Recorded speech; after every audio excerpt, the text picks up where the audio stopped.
Black Star Network is here.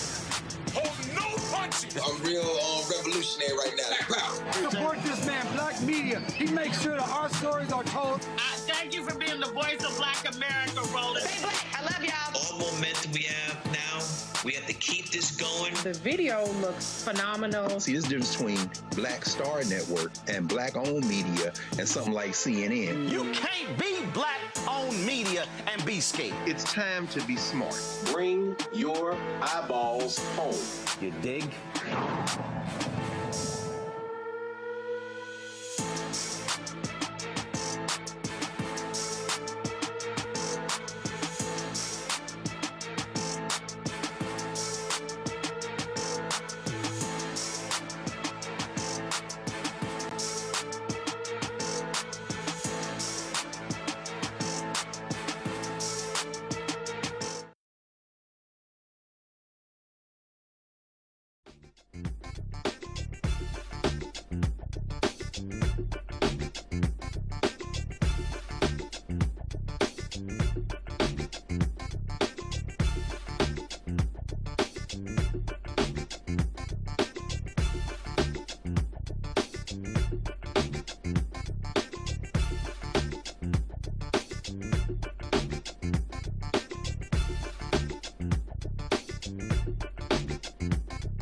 Folks, today is Friday, May 22nd, 2026. Coming up on Roland Martin Unfiltered, streaming live on the Black Star Network. Monday marks the 6th anniversary of the murder of George Floyd. Congressman Glen Ivey will join us to talk about him reintroducing the George Floyd Policing Act. Also on today's show, Congresswoman Debbie Wasserman-Schultz coming under fire from Black Democrats in Florida when she files to run in a seat that they say African Americans should be running in. Also, we will hear from Congressman Emanuel Cleaver about having his seat in Missouri being gerrymandered by Republicans. Congressman Jim Clyburn joins us to talk about South Carolina trying to do the exact same thing to him and his message for 18 to 39-year-old voters. We'll also talk to Xavier Becerra, who's running for governor of California, plus Texas State Representative James Talarico running for the United States Senate in Texas. Jam-packed show. It's time to... Plus, also, we mourn the loss of Rob Bass, who passed away today at the age of 59. Folks, it's time to bring the funk. I'm Roland Martin Unfiltered on the Black Star Network. Let's go. Whatever the piss, he's on it. Whatever it is, he's got the scoop, the fact, the find. And when it breaks, he's right on time and it's rolling. Best believe he's knowing. Putting it down from sports to news to politics. With entertainment just for kicks, he's rolling. It's on go, y'all. It's Roland Martin, yeah. Rolling with Roland now. He's funk, he's fresh, he's real, the best, you know he's Roland Martin now.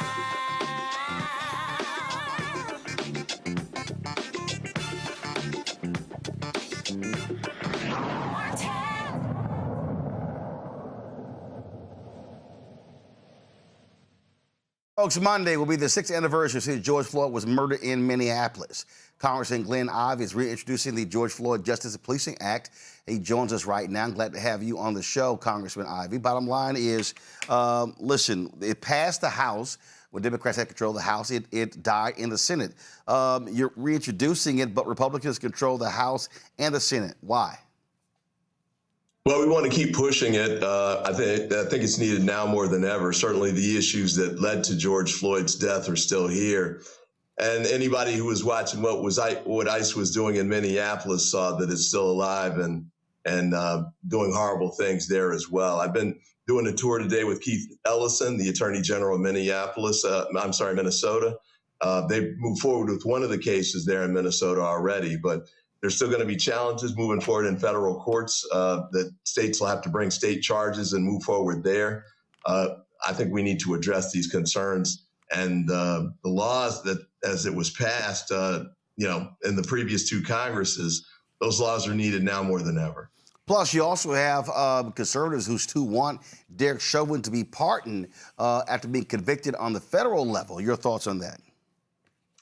Yeah, I mean, one of the good things about moving forward at the state level, which I think is what's going to have to happen in Minnesota, is that if they get convicted, even if it's moved to federal court, it'll still be under state law. So Trump won't be able to give away one of those pardons like he did with the January 6th insurrectionists. They'll have to serve out the sentence, just like Chauvin's going to have to do. So I think it's important to make sure we move forward. Big point to make sure we remember, though, with respect to what's going on in Minnesota. The Department of Justice has been withholding the evidence in the shootings of Good and Preddy. I led a letter with 57 other members of Congress pushing for the Department of Justice to release that evidence so they can share it and get access to it. Keith Ellison and the DA in one of the neighboring counties was able to move forward in a different case, but not in these two so far. So they need to turn the evidence over and get out of the way if they're not going to do something themselves. Is this also to further force the Republicans to be on record in their opposition to this? Yeah, I think it's important to make sure that they are continuing to be pressed on these issues, especially, in the version of it now that's come forward with the ICE excessive force cases. And the Border Patrol has been terrible, too. And so, I think for a lot of Americans, they saw, Derek Chauvin get convicted and the like. But, you had an unarmed white woman get shot in the face in Minneapolis. And then to the extent you saw the video with respect to the Preddy killing, that's a white man who'd been disarmed, forced to the ground, and he was shot 10 times. I think that for a lot of white Americans, that was an eye-opener. And so, let's make sure the Republicans are on record with respect to this and the position they're taking here, but also across the board with ICE, which also needs a total revamp, by the way. We need to keep pushing on that, too. Are you hopeful that this will come up before the November of the election? The speaker's going to try and block it for sure. They've been trying to block many things. The War Powers Act they had to take down because they were afraid to lose that yesterday. So we'll keep pushing on that front. And there's this something called a discharge petition where if you get a majority of members of the House, you can bring it to the floor even if the speaker's trying to block it. That's how we got the Epstein files legislation that forced the release there, or at least forced the beginning of the release of those documents because they're still dragging their feet there. But, we're going to use every opportunity, every tool, and every platform that we can to move this forward and keep fighting this fight because it hasn't gone away. It's still a huge problem here in the United States, across the country, and we're going to make sure we keep it on the front burner. Well, and obviously the issue that you have here is that you will need some Republicans to join you on the discharge petition. Yeah, absolutely. And, what's going to happen, I think, is, Trump's been trying to hold the Republicans and make them toe the line, but they're starting to read the writing on the wall. His numbers are in the tank, 50 to 60 points underwater for some of these polls that I've seen, including Fox polls. And so the Republicans that were running for re-election, and they're all running for re-election in the House, are going to have to make a decision about whether they're going to step away from Trump and distance themselves from what he's been doing, or if they're going to stay with him and go down.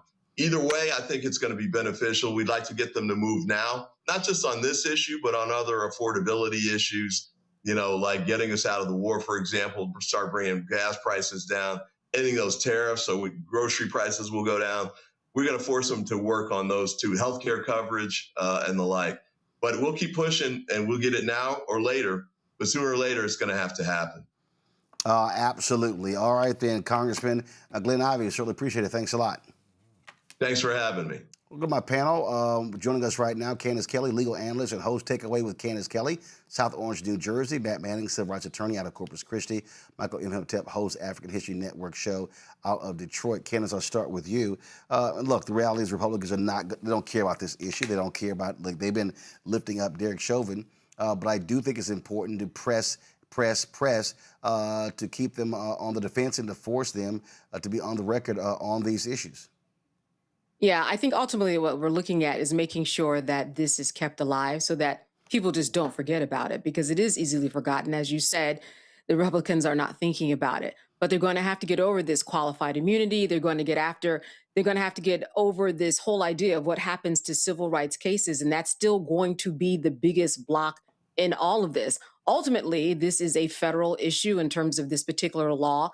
And what's important to really think about is what's going on in the states, what's going on when it comes to no-knock warrants. There has been some progress. A lot of that has been rolled back, but still, we are looking at what the states have and the power that they have and what they can carry out. So two different things that we're looking at, federal and state level, slightly more progress on the state level, but at least, as you said, we are keeping this idea alive that things are not good on the streets for African Americans, whether you're a man, whether you're a woman. Coupled with that, DE rights kind of rolled back. All of this is something that Trump has in his executive orders taken away. So a lot to look at, but certainly not a lot of progress that we're going to see anytime soon. And of course, it's not like Trump gives a damn. He wants to offer immunity to any cop. And so I don't see any movement whatsoever on this, Matt. I see that there's a glaring contradiction time you try to create a nearly $2 billion weaponization fund for the people who are, I guess, your sycophants who have allegedly been, targeted by federal law enforcement. I mean, that's the thing that I think is so dishonest intellectually that you see from the Republicans and from Mr. Trump in particular, is where they want to be pro-law enforcement, they think they're victims of law enforcement.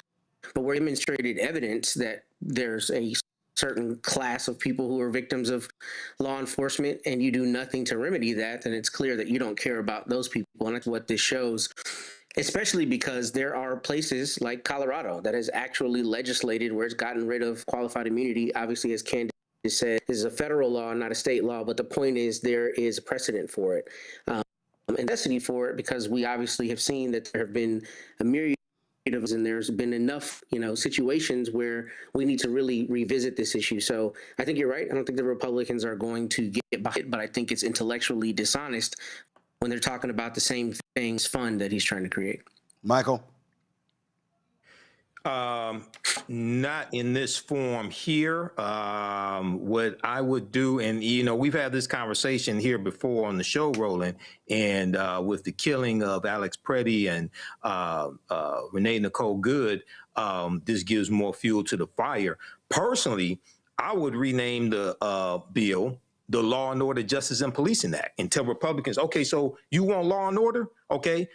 Here's the Law and Order, Justice and Policing Act. And also, I would bring in the Fraternal Order Police. Why? Because the Fraternal Order Police supported the George Floyd Justice and Policing Act.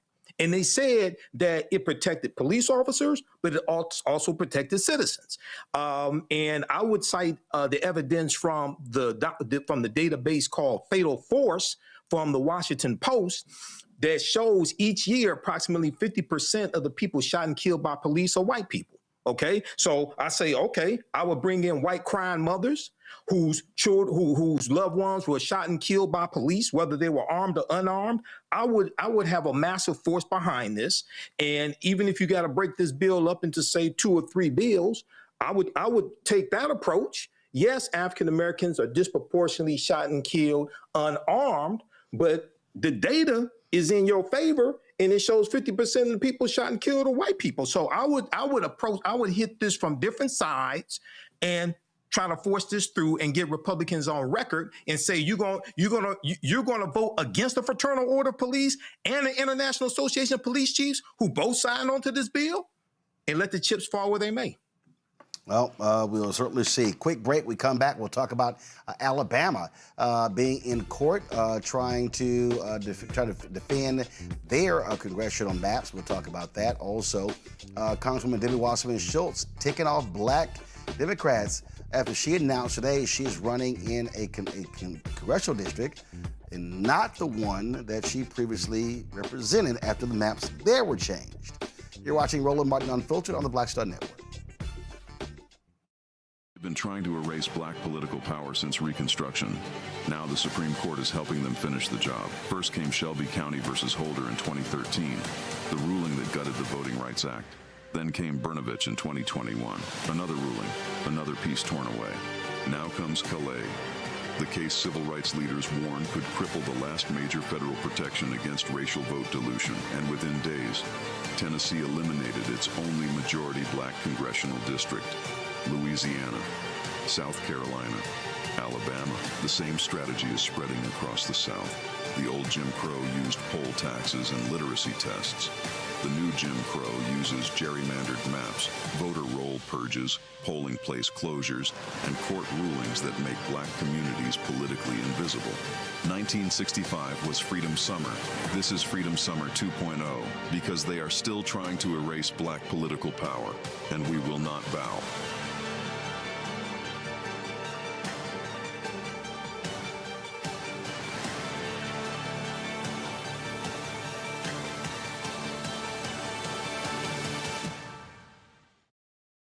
Hey everybody, I'm T.D. Jakes, and I want to encourage you to watch Roland Martin Unfiltered.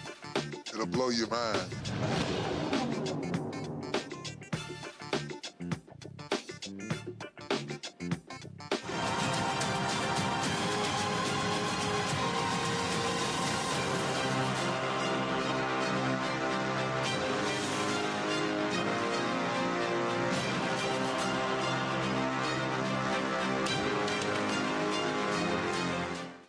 Alabama back in federal court after Republicans moved to revive a congressional map, the same map that judges had already ruled unconstitutional for discriminating against black voters.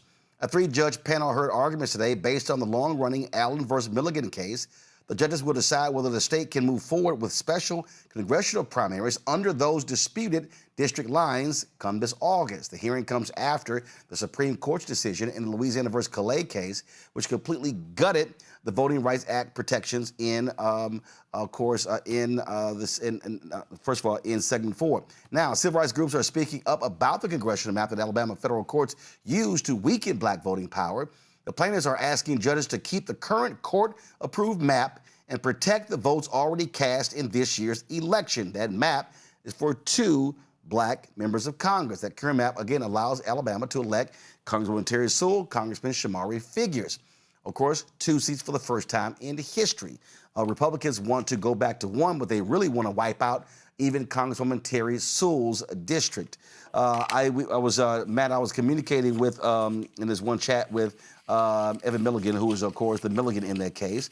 He talked about how the lawyers are just running circles around them. The problem is that this Supreme Court doesn't give a damn. The Supreme Court is, frankly, I call it the extreme court. They're doing the work of Republicans, and they're allowing them to move forward. And it is as if they don't even care about facts, don't care about precedent, don't care about the law. They're choosing to create their own law. They are judicial activists. And they are judicial activism from the time, right? I mean, that's what we hear. Don't be judicially active, And I think plaintiffs are saying this is a little different situation. They're saying that the legislature drew the map based on 2023 information, and also it was, drawn race. But I think you hit the nail on the head. That gets to the heart of my analysis. I think the problem is once you have a case like Calais coming down from the highest court in the land, the district court is going to feel it's bound to follow that decision, and it's probably going to buy some of Alabama's arguments that are, saying basically the current map should be, the proposed map should be used. I think that's what's going to happen functionally. Now, whether this is really a different situation, I don't know enough of the evidence every way that it differs, but I'm in court all the time. I'm in front of judges all the time. And frankly, one thing about enough, a lot of times judges are reticent to do what they think is stepping out on a limb. So if they think the Supreme Court has spoken, and if the judge is disinclined to go with the plaintiffs, this allows the judge to say, well, the Supreme Court resolved this issue. I no longer need to hear it. And I see that happen every day in cases that, you'll never learn about, right? They don't hit the public airways. But in a case like this, I suspect what will happen is the district court will do exactly that. They'll bind to Alabama's arguments, or at least listen to them more substantially in the wake of Calais. And I think that's a problem, especially to be able to distinguish it like this as the plaintiffs are arguing. Candace, well, I hope this district court, who ruled before, rules in favor of these plaintiffs and tells the Supreme Court, y'all are wrong. Well, precedent is often overturned. And that's how it happens. But it does happen when the culture shifts. It does happen when people speak up. It does happen when you come to court with the right legal arguments. And it also happens when the judges use their discretion in the way that they should, which is rightfully and forcefully in correspondence with whatever the Constitution says. But as you said, They don't care at this point. And as Matt said, you know what? They have an easy out. We have an easy out because we're just going to defer to Calais and what happened with the United States Supreme Court already. So it's kind of like this block that we're in. And until these attorneys can come up with the right specific argument to talk about these maps in a legally reasonable way that is sound, you know, that's the only way you're going to do it. But then again, you add the discretion of a judge, you add the political disposition of a judge, and you add the Supreme Court, which is, as we know, Republican leaning, and you kind of are at a dead end. But this is why you keep it going. You keep it going until you have the right case and the right time in order to have the change in the justice system in terms of what precedent says.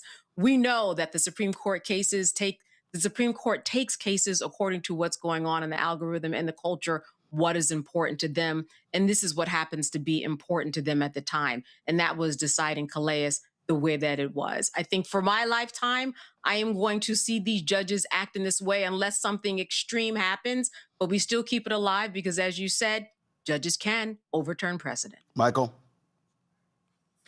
Yeah, Roland, you know, hopefully they're successful here. I'm not sure about that, but you know, this just, you know, you just have to take a step back and say, well, if the black vote doesn't matter, if black political power is irrelevant, why are these people working so hard to break up black districts? Why are they working so hard to reduce the power of the black vote?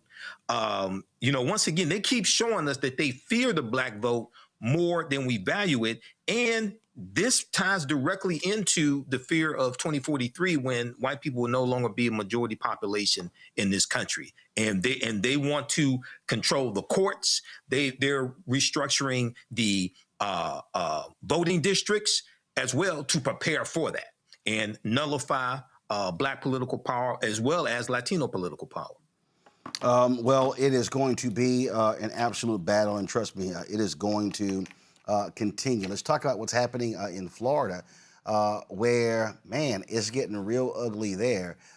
So Congresswoman Debbie Wasserman Schultz, a longtime member of Congress, former chair of the Democratic National Committee, announced today that she is running for a congressional seat in the 20th Congressional District. This was the video that she dropped today.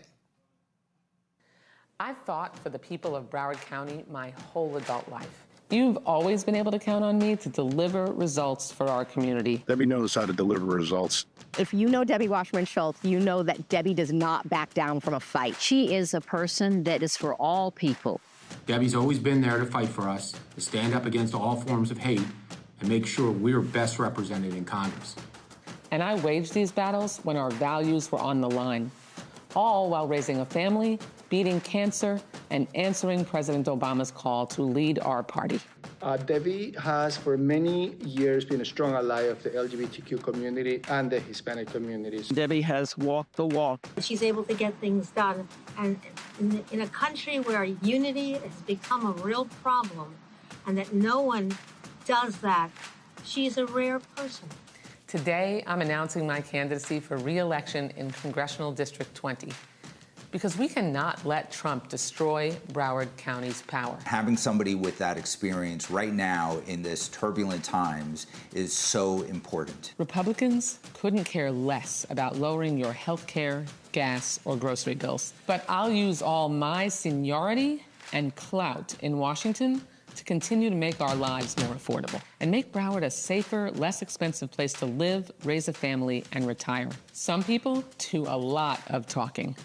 I work hard to deliver results. We can do this together. Doesn't matter what the issue is, Debbie Wasserman Schultz delivers. Her authenticity, her connection to the community. She stands up for our country. She tells it like it is. We need strength. We need experience, and Debbie Wasserman Schultz is that person. She has humanity, she has experience, she has honor, and she has vision. I'm telling you, folks, get her elected. We do not want to lose Debbie Wasserman Schultz.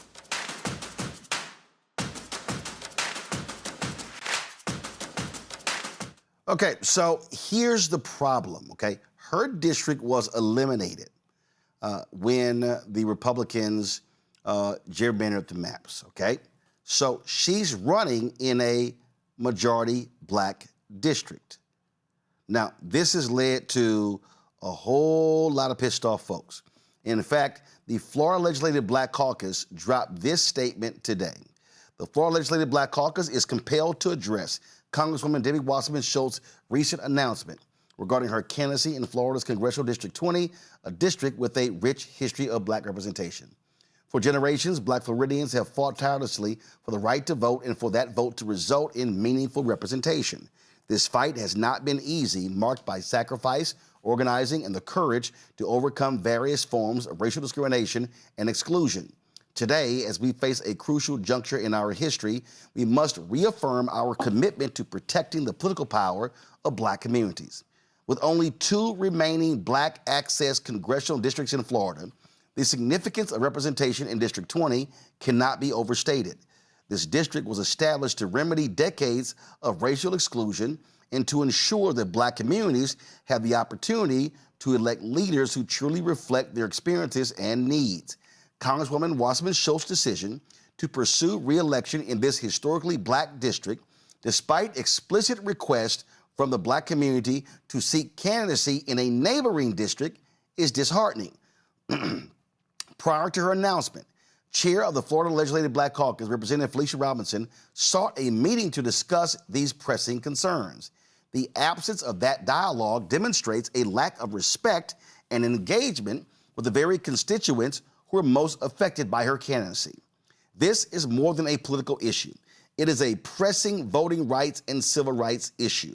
The residents of District 20 deserve transparency, engagement, and a genuine commitment to listening. Building trust with black leaders and constituents should be paramount for anyone seeking to represent a majority black district. Unfortunately, the actions taken by Congresswoman Wasserman Schultz suggest a failure to prioritize these essential values, perpetuating a narrative of performative allyship rather than meaningful connection. As the Florida Legislative Black Caucus, we are dedicated to preserving the hard-fought gains made in securing voting rights and representation for black Floridians. We will continue our efforts to educate communities about the importance of fair representation and to advocate for the protection of black access districts. We call on all Floridians to stay informed, engaged, and committed to the principles of fair representation and equal political opportunity. Preserving black political voice is not only about honoring our history, it is about ensuring a future where every voice is heard and valued. Michael, is she right or wrong? Oh, I think she's. Is who right or wrong? From the statement, I think the statement is right. I said she, Debbie Wasserman Schultz. Okay. Okay. No, I disagree with Debbie Wasserman Schultz, and I think so. Let's look at what happened in Tennessee, Roland. The district was the only black majority district was redrawn, represented by Representative Cohen, and he decided not to run for re-election.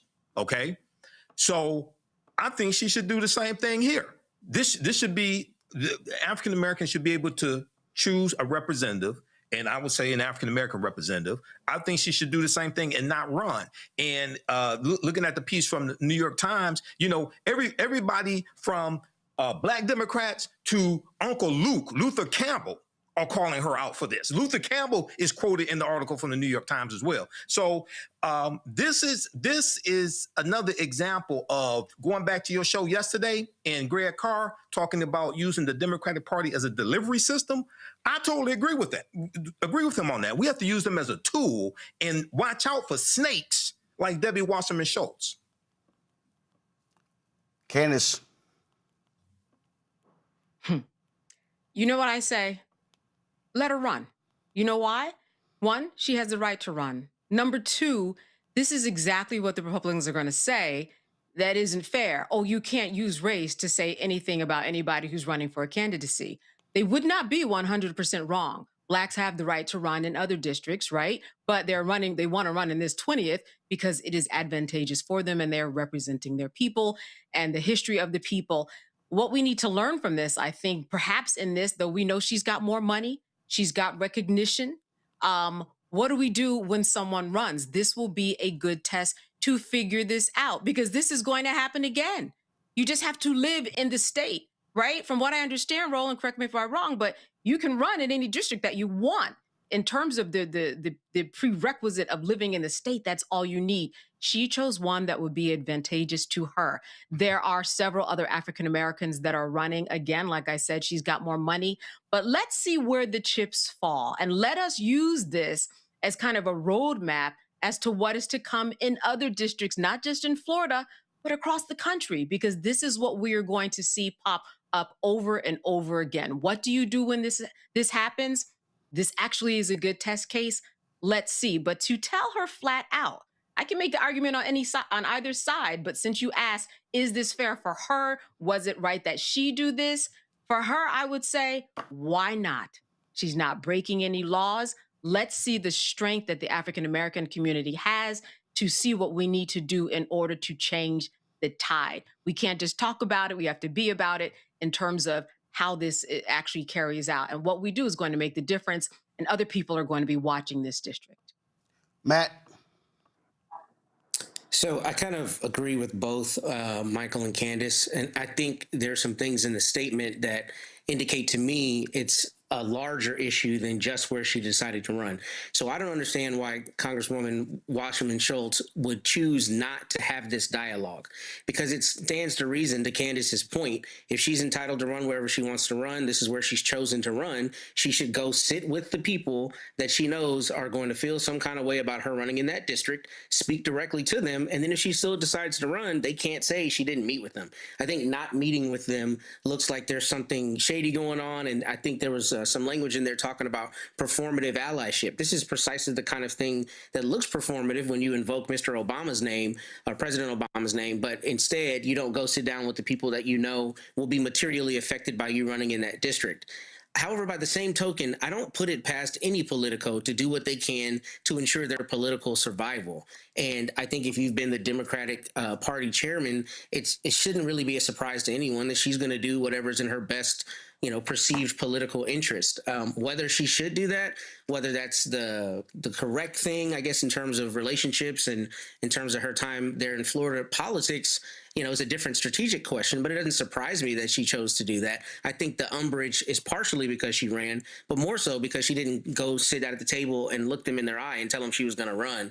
And I think she's entitled to run, but I also think, if you're truly about the mission of supporting Black people who are running and making sure that people have representation that looks like them, then maybe you have a moral duty to not run. But again, she's a politico, and I don't expect a politico to act really in anyone's best interest but their own. And I think this shows that this is what she thinks that is. So more than half of the district, Black and Hispanic, although the Democratic, as the New York Times story says, the Democratic electorate, its district is mostly Black. Now, here's also the wrinkle. Most of this district had been represented by Congresswoman Sheila Sherfless McCormick. She, of course, resigned from office after she was about to be expelled as a result of being indicted on a criminal charge of embezzling $5 million in federal disaster aid. Now, there are a number, as I said, there are a number of African Americans who are running for this particular seat. And what you have heard from people say, listen, this is about why not go somewhere else? Why not go to one of those competing districts? And this is really the challenge that you're going to see. In a moment, we're going to hear from Congressman Emanuel Cleaver, who had his district gerrymandered. He made it clear he is going to run in another seat. In Memphis, when they got rid of that district, Congressman Steve Cohen announced he was going to retire as opposed to run for one of the other districts in South Carolina. They're looking to get rid of Congressman Jim Clyburn's seat. He says no matter what they do, he is going to run. And so this here is an issue that they want to see. I remember in Texas when the Republicans did their gerrymander back in 2003, they targeted white Democrats and they wiped out the district of Congressman Martin Frost. And also in Houston, they created another Black district. That district was eventually, that particular seat was originally won by Congressman Al Green. And the whole goal was to force white incumbents to run against a Black candidate. So this is also part of this whole game that the Republicans are looking to do by pitting white white Democrats against black Democrats, and that's what's going on here. So it's going to be interesting to see what happens in Florida moving forward when it comes to this particular seat. Hold tight 1 second. We're going to go to a break. We come back more on Roland Martin Unfiltered. But before I go, let me ask you this question. If you're on Medicare or about to be, the system is not set up to work for you. Too much fine print, too many plans, and too many people making money off of your confusion. And look, we're used to this. We're no stranger to systems that don't have our best interests at heart. But we don't have to accept it when it comes to Medicare. That's why I'm telling you about Chapter. Their advisors are independent and honest. In fact, they're the only Medicare advisors that compare every plan nationwide. And they're focused on one thing, what actually works for you. If there's a better plan out there, they'll find it for you. If you're already in the right one, they'll tell you that's the good one to stay in. No games. Just last year, people who switched from Chapter saved an average of $1,100. Let me say it again. They save an average of $1,100. Folks, all it takes is 20 minutes. And you'll talk with a real person. It is completely free. So give Chapter a call at 724-264-8281, 724-264-8281. All right, folks, don't forget, if you want to support us here, Roland Martin Unfiltered, join our Bring the Funk fan club. If you want to give via Cash App, use a Stripe QR code. You see it right here. If you're listening, go to blackstarnetwork.com. That's also for credit cards, checks, and money order. Make it payable to Roland Martin Unfiltered. If y'all, and again, I'm sitting here, y'all, with your checks. Yes, I'm having to see, y'all can see right here, I'm signing the back of them because I got to do a mobile deposit. So if y'all see checks and money orders, I'm sitting here doing it, literally doing the show. If y'all want to support us, checks and money order. Make it payable to Roland Martin Unfiltered, P.O. Box 57196, Washington, D.C. 2003 70196. PayPal, R. Martin Unfiltered, Venmo, RM Unfiltered, Zelle. Roland at RolandSMartin.com, Roland at RolandMartinUnfiltered.com. Back in a moment. With medicine and science under attack, I want to keep you and your family informed and healthy. I'm Dr. Ebony Hilton, and I knew at the age of 8 that I wanted to be a doctor. So I studied hard and became the first African-American female anesthesiologist hired at the Medical University of South Carolina since its opening in 1824. And I always say I was made into a doctor, but I was born to be a mom. And as a new mom, wife, sister, daughter, and friend, I understand how frightening a medical crisis can be. I care for individuals on some of the worst days of their lives, and it's my mission to provide you with a safe space to gain clarity on issues affecting your mind, body, and soul.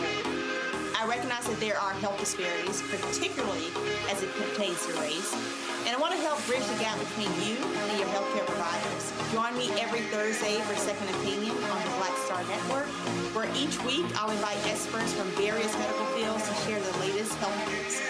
We'll discuss topics such as the vaccine debate, mental and sexual health, medical bias, infertility, menopause, andropause, nutrition, and aging. Together with my medical colleagues, we aim to provide you with a second opinion. Don't miss it, Thursdays only on the Black Star Network. A decade of love, joy, and power. Black Voters Matter is 10 years old, and we are just getting started. This is love with a purpose.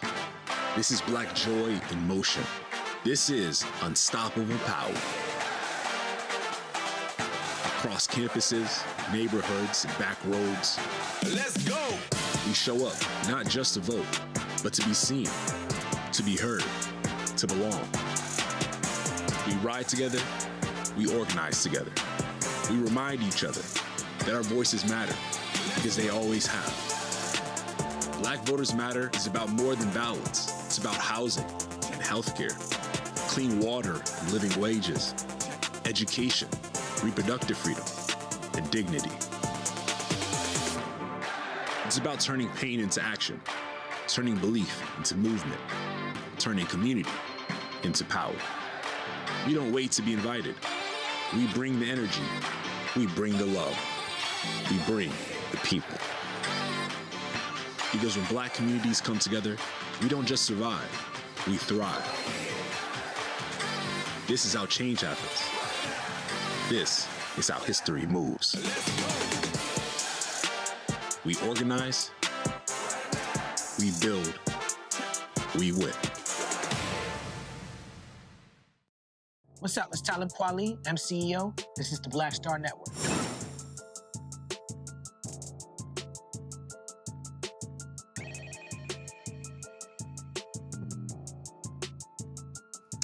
You know, it's quite interesting that a lot of attention has been focused in the last several days over the NAACP's call for black athletes and others who attend certain schools in certain states to not go to those schools and go to the others. There are a lot of people who've been commenting on social media saying, oh my God, this is not right. It's unfair to those young men. We should not be asking young people to do these things. And I don't really understand the argument. I've heard some people talk about, we need to allow them to secure the bag. And I get it. I get it when we're talking about millions of dollars. But one of my problems with this secure the bag generation is that, what do you stand for? If it's time to fight for something, what do you fight for? So let me think about the Black Freedom Movement for a second. When I think about the Black Freedom Movement, we got to remind people, it was a lot of 18, 19-year-old people.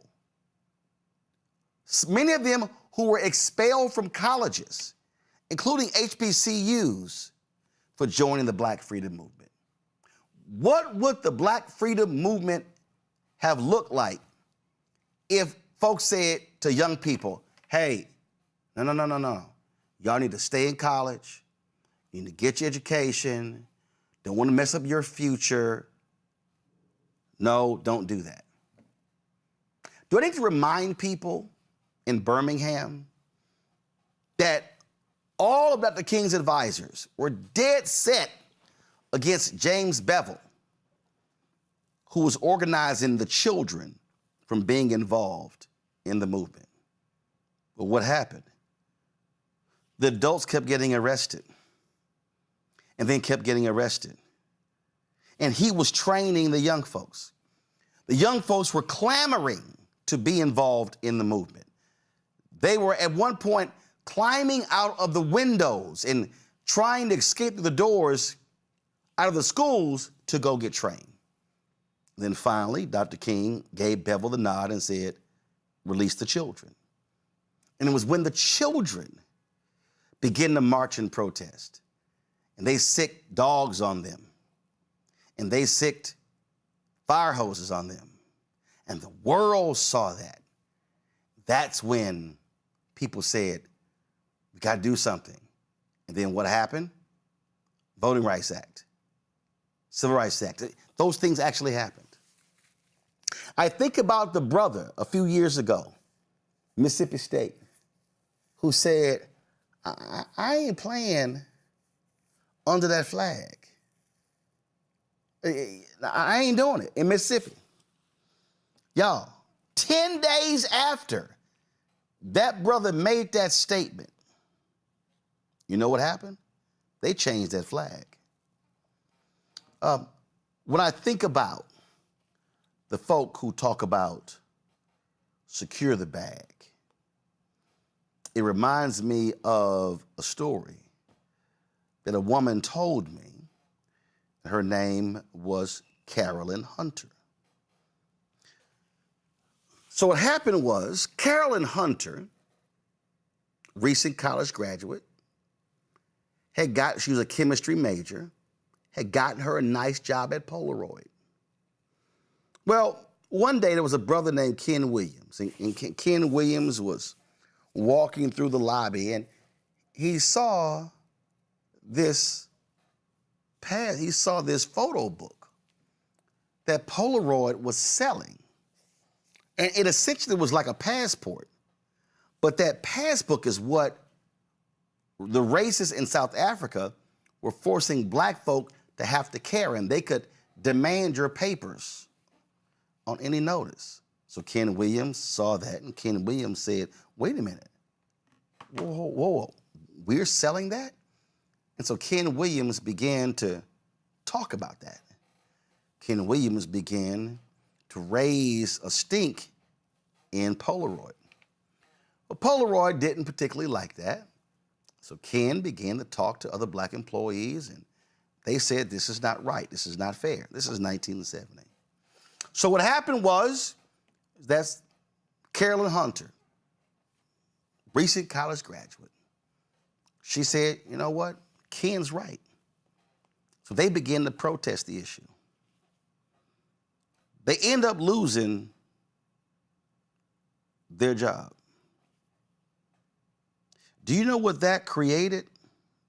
Go to my iPad. That created what is known as the Polaroid Revolutionary Workers Movement. Do y'all know that, and we know this because Ron Dellums, when Mandela died, was on my TV One show, and the CBC wasn't aware of this divestment, of this issue. It was the Polaroid Revolutionary Workers Movement, y'all, that actually created the divestment campaign against South Africa. I was in New York City, this was 2009, and I was up late watching PBS, and I saw this story. And I'm looking at the picture, and I went, damn, that woman looked familiar. So I text this other sister, and I said, is that your mama? Unbeknownst to me, when I went to Martha's Vineyard, I actually stayed at the home of Carolyn Hunter. Carolyn Hunter later married Ken Williams. There was a golf tournament at Martha's Vineyard. Charles Ogletree had me come play in that was named after Ken Williams. Why am I saying this? Because it was young. Carolyn Hunter was a young woman who put her career on the line, and it wasn't about securing the bag. She cared about something bigger. What I think people are losing in this whole argument is that many of the players that NAACP is talking about are also being recruited by USC, UCLA, Big Ten schools, other schools across the country. So they're not saying don't play. They're saying don't play for these particular schools. And these are the schools. The NAACP, in their Out of Bounds campaign, they are targeting public universities in Alabama, Florida, Georgia, Louisiana, Mississippi, South Carolina, Tennessee, and Texas. That's the schools they're targeting, those state schools. So it's very interesting to me to see people who are so mad, so upset, so angry, calling the NAACP out, y'all wrong for doing this, and those young people, look at all the money they could make. So is that what we've reduced this to? We've reduced the fight for civil rights and voting rights and equal protection to what a handful of black people can earn. That tells me all I need to know about where this generation stands when it comes to fighting on behalf of black people. Let my panel get to weigh in. I'll start with you, Candace. Yeah, you know, being economically sound and securing the bag really is just an illusion. I mean, you're still going to get stopped by the police. The Supreme Court is still going to gut the Voting Rights Act. It just means that when you're a plaintiff in your case to try to change the law, you're going to be able to wear a better suit. You will look better. When we think of Althea Gibson, Muhammad Ali, Bill Russell, I mean, so many people, they made and stood their ground to make a difference that they knew would happen because of those who came before them. It doesn't matter the age. And like you said, we're not saying don't go to school, but choose wisely and know that you have the power in order to do what you can do, and know that in that $20 billion industry, when you talk about, you know, college sports, it goes a long way when you talk with your money. That's how people listen. That is the one of the great equalizers in terms of being recognized and how people see you in this world. And if they're going to secure the bag, secure it at the right school. That's all folks are saying. Just secure it at the right school. You have the right, you have your own power and volition to make a better decision than the one that you were going to make at the school that, you know, doesn't support the cause. And people at that age also need to understand and recognize their power. I think that we treat young people like they're young, but like you said, the people that came before us, they were very young. This documentary, the mighty movement. Anyway, folks can Google it, but it talks about the Children's March. It talks about the children involved in the civil rights era. Powerful, powerful, powerful. Age is nothing but a number. And in terms of the numbers, in terms of securing those bags too, nothing but a number too. The Supreme Court's going to work the way that they want unless people stand up. Michael? Roland, you know, I'm glad you brought this up because I did a video a couple of nights ago about this. And I think the same problem with this and people commenting on social media, making these insane comments, is the same problem that we had with the Target boycott. People don't read shit. I don't think people actually read the press release from the NAACP because when you read the press release, it actually encourages these athletes to consider going to HBCUs and playing for HBCUs. It doesn't tell them don't play at all, okay? And it also calls on fans, alumni, donors, consumers, etc., to redirect dollars to HBCUs, purchase tickets for HBCU games, support HBCUs, etc. So this is a form of economic withdrawal, okay? And too many of our people have gotten too comfortable. Let's just tell the truth. Too many of our people have gotten too comfortable, don't really understand sacrifice, haven't studied the civil rights movement, okay? Because when we look at economic boycotts, not just the Montgomery bus boycott, but we look at boycotts in Birmingham, Alabama, we look at Gomillion versus Lightfoot and the boycotts at Tuskegee, Alabama, we realized that we had to redirect our dollars somewhere else also. And there was some sacrifice involved. So if people actually read the entire NAACP press release, I think they'll get a totally different impression than what's circulating on social media. But once again, this is why you have to read, but this is something very powerful. This is something we should all participate in, and we should have done something like this to get behind Colin Kaepernick. We should have stopped watching NFL games, stop purchasing the jerseys, stop purchasing the tickets, okay? And leveraged our economics to enforce our political agenda. This is exactly what the NAACP is talking about here. How you can have Negroes when we are being politically lynched. How you can have Negroes want to sacrifice short-term gain for long-term freedom. I don't understand something like that. The thing for me, Matt, is this here.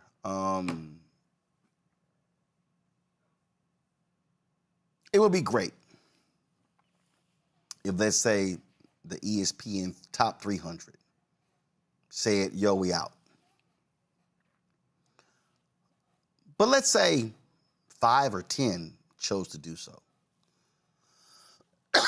The whole point of this is to create a reaction among these lawmakers. I go back to Mississippi State. I go back to what happened when that brother said, you know what? I'm uncomfortable playing under this flag. And when he tweeted that, this was one brother. This was one black man. This was one football player. When that brother said, you know what, yeah, I ain't comfortable doing this. You know what happened, Matt? Several other players say, you know what, bro? I'm uncomfortable too. And you know what then happened? Those white coaches. And white coaches were like, I better get behind my player.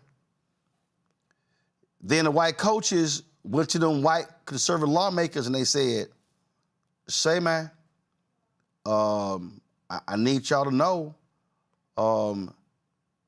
this gonna be a problem. Because the white coaches saw what was down the line. The white coaches saw that if one black ball player caused 5 or 6 others to say, no, we ain't playing underneath that flag, they were not gonna be able to recruit black ball players. Matt, in 10 days, I need people watching and listening to understand the NAACP for decades had been trying to get that Confederate emblem off of the Mississippi state flag. The NAACP launched boycotts in Mississippi and South Carolina, and they kept the NCAA from holding various championships in those states, meaning that if the South Carolina or the Mississippi State or the Ole Miss softball team, volleyball team, swim team, golf team, or whatever, if they were ineligible from hosting regional events because the NCAA said, we're gonna honor the NAACP boycott. Then white lawmakers are like, yeah, we don't give a damn. But when that black running back said, yeah, I ain't down with this, them white boys changed that flag in 10 days. Tate Reeves was talking trash. We ain't changing nothing. 10 days later, signing that law. So people need to understand that the actions of a few black ball players could actually lead to massive change. I don't understand why people act like that didn't happen, Matt. This is a more nuanced conversation than, short time allows, but I think there's several things that play into this. I don't think you're wrong. I think that's an extraordinary example of how that can cascade and you can have people following suit and you can inspire change. But I think several things. First, I think collegiate athletics at this level is per se exploitative. I've always thought it's problematic that people have any objection to NIL money because they couch it as though there's some kind of loyalty that's owed to these teams. But the University of Texas and Texas A&M University make way more money than any of these individuals ever do, and it's just per se exploitative. I tell you that to say this. I think it shouldn't surprise anyone that within that system, people are acting in their own self-interest. And I think in order for this to work, there are a couple things that haven't been mentioned that have to be considered. The first thing is, I think it would require players en masse to not go to these schools. Because to your point, I mean, you have an upper echelon of students or student athletes who are going to realistically go to the league and whatever, but you have a bunch of others who are not going to. Unless you have people deep in the depth charts not playing at some of those schools, I think those schools are going to still field teams, and it's not going to have the effect unless you have a real mass exodus to some other schools. But one of the things I think has to be addressed is you have to really talk about them going to independent HBCUs. I think they have to go to Howard or Hampton or somewhere that's not PV or Texas Southern, because if you think about it, even sending them to one of those schools still funnels money into the University of Texas system or the Texas A&M system, and then you just move it from one university to another university, but it's still benefiting the same entity that you take umbrage with. So I don't have any issues with what the NAACP is saying. I think it's the right stance. I think there's some necessary nuance to make it even more effective. And on top of that, the final thing that I think mediates this, that is a difficult part of this conversation, is for some of those students, the period of time where they can be a professional athlete is small. So I understand, at least conceptually, how people could have difficulty with saying, look, I don't want to miss my opportunity to go play in the league. I mean, that's a dream for a lot of these kids. It's not realistic for most of them, but for a lot of them, it is a dream. So I get how families would grapple with that part of it, but I think it comes down to the moral question. What is it worth? What is your individual, ascension worth as in respect to your entire people, right? And I think you're right. I think 18, 19-year-olds should be imbued with the sense of responsibility to their people to choose what is best for the people, even more so than themselves. But I also understand that's a very difficult conversation, especially if you have a realistic prospect of playing professional sports. And I think that's a tougher conversation than most of us will ever have to have because we aren't in that position. So I think those things make this a more difficult conversation. But I think if they're going to divest and there's a mass exodus to HBCUs, it has to be to independent HBCUs so you're not still enriching the systems that you're railing against. Yeah, but they're very clear in terms of what this is. And they also are not just calling on the athletes as well. What they lay out here is right here. It says, get involved. Athletes and families, take the pledge. Fans and alumni, advocate with your dollars. Support HBCUs, amplify your advocacy. They say that if you withhold your money from these institutions when it comes to games and things along those lines, all of this here. I just think people need to just understand and learn. First of all, as Michael said, actually read so you actually understand what the whole agenda is here. But I do think too many people today are so selfish that everything is about, again, securing the bag. And that, for me, when I look at these responses, and here's the other thing that's if let's just say top 20 players. First of all, 1-2% going to the next level. I mean, we're not talking about a ton of people. You got a pretty good idea who's going to the next level. And the reality is, if you take your talents from Texas A&M, Texas, Alabama, and you choose to go to Ohio State, Michigan, and USC, it really ain't no different than when those same Jim Crow schools didn't recruit black ball players. Where did they go? Syracuse, Michigan, Ohio State, USC. When did Alabama start recruiting black ball players? When Bam Cunningham and USC came down and whooped their ass. And that's when them biggest went, we gonna have to go get us some of them. And they didn't say some of them. They used the N-word.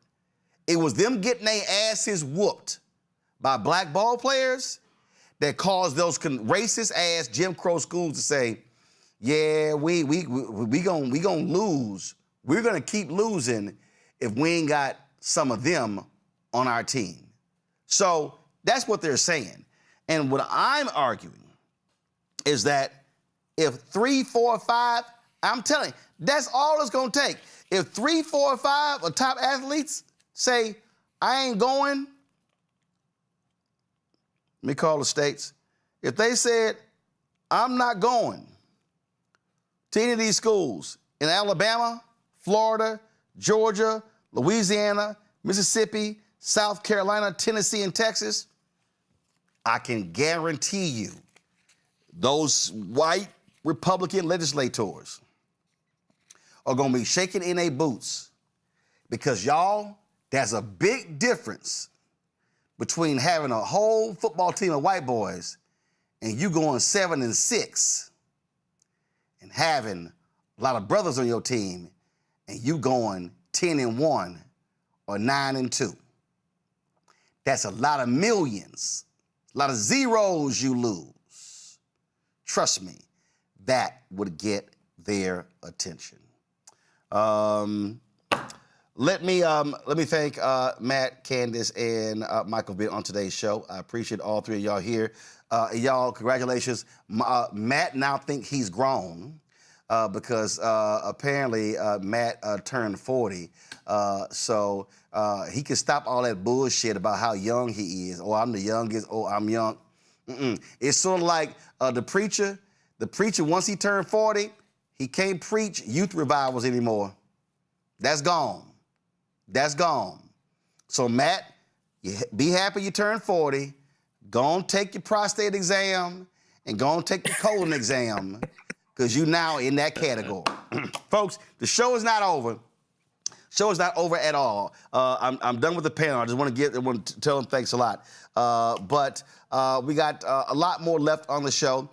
We've got Xavier Becerra is going to be on the show, running for governor of California. Coming up next, we're going to hear from Congressman Emanuel Cleaver. We also have my interview with Congressman Jim Clyburn, State Representative James Talarico. I may not get to all of those today. Also, I got some breaking news to share with you as well. So let's do this here right now. Let's hear, I talked to Congressman Emanuel Cleaver of Kansas City about Republicans gerrymandering his seat. And so here's our conversation. Congressman Cleaver, glad to have you here. Bottom line is this here. You are one of the victims of the Republicans' racial gerrymandering. In Missouri, they wiped out your congressional seat in the Kansas City area. Just your thoughts on what is happening after Donald Trump has mandated that Texas Republicans get him 5 seats. Well, after that, after going to Texas, the president then zeroed in on Governor Kehoe up in Missouri where I live, and Kansas City in particular, that I represent in Congress and represented the city as its mayor for 8 years. And they were told to do a special session, which they did immediately at the request of the governor. And the only thing on the agenda for the recess elimination was the 5th Congressional District. Let's figure out how we can take that district without jeopardizing any of the non-African-American districts. There are 2 in our state, St. Louis, represented by Wesley Bell, used to be represented by Lacey Clay, and before that, his dad. And then, of course, Kansas City, Missouri, which is not a majority Black district. It has never been that way.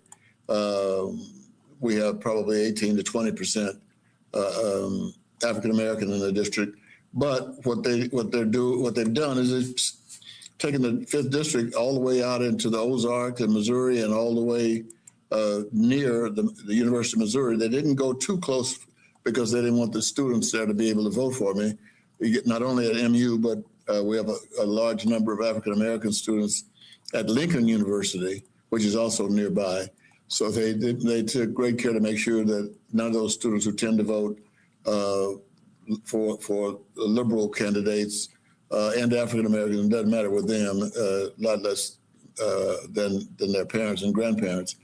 And so they did what they wanted, which was to come in and do it, and the Missouri General Assembly approved it. And I think it's horrible. It's in some cases bigoted.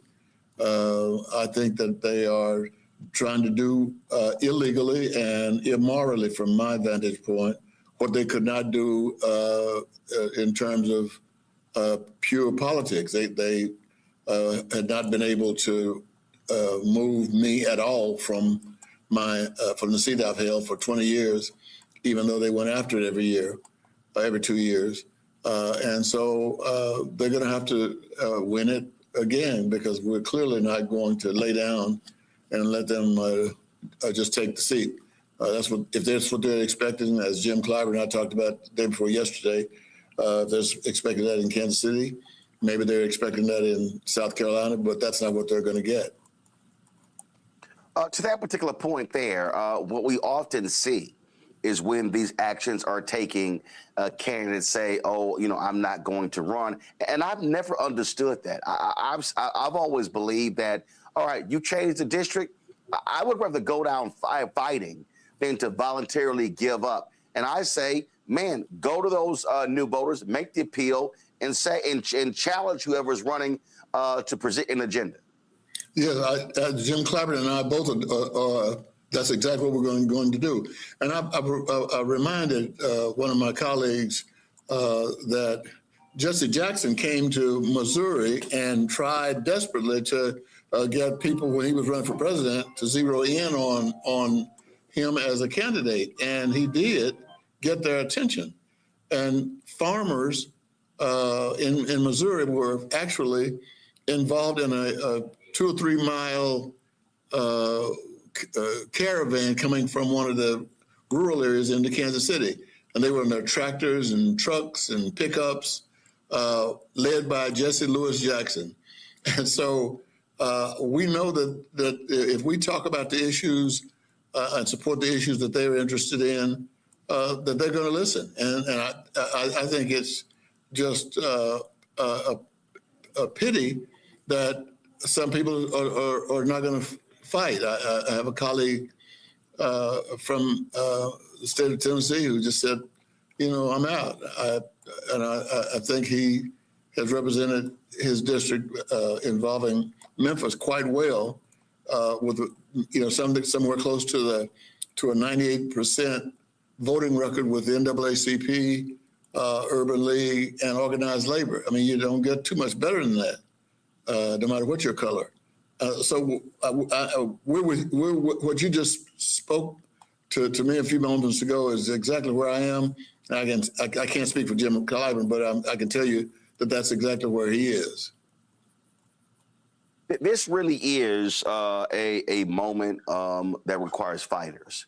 What we're seeing is the largest attack on Black political power since Reconstruction, and I just fundamentally believe that this is a moment where people are looking for folks who are going to fight, who are going to do battle, and also, when we were there in Montgomery, broadcasting the kickoff there for Freedom Summer 2026, Freedom Fall, and this really is the moment for Black voters across Missouri, definitely Black voters in Kansas City, across Missouri, across the South in this country, to have the largest Black voter mobilization since the 1965 Voting Rights Act, because what these folks are trying to implement is not just a Republican agenda. They are trying to implement a massive anti-Black agenda. Yes, no question about it. And I think they're proud of themselves. They've been waiting for an opportunity like this.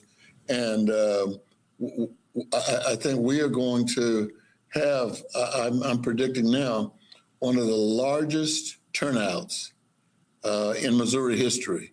And we may have the same thing in some of the other districts, in Louisiana, South Carolina, very likely in Virginia. I mean, we're going to see people now resorting to the kinds of things we did when I grew up in SCLC during the 1970s. And that is people went out and stood in the cold or the rain, whatever they had to do to vote. And I think we're going to see that. What my experience is that people are angry. And the poll we took in Missouri shows that neither whites nor Republicans, Democrats, vegetarians, pescatarians, everybody in the state of Missouri in large numbers oppose the mid-decade redistricting. They think it's unfair and it's not right. And we're going to have a turnout. My goal would be to come on the Roland Martin show and talk to you about this huge turnout that we had after the election, because I think things are coming together. A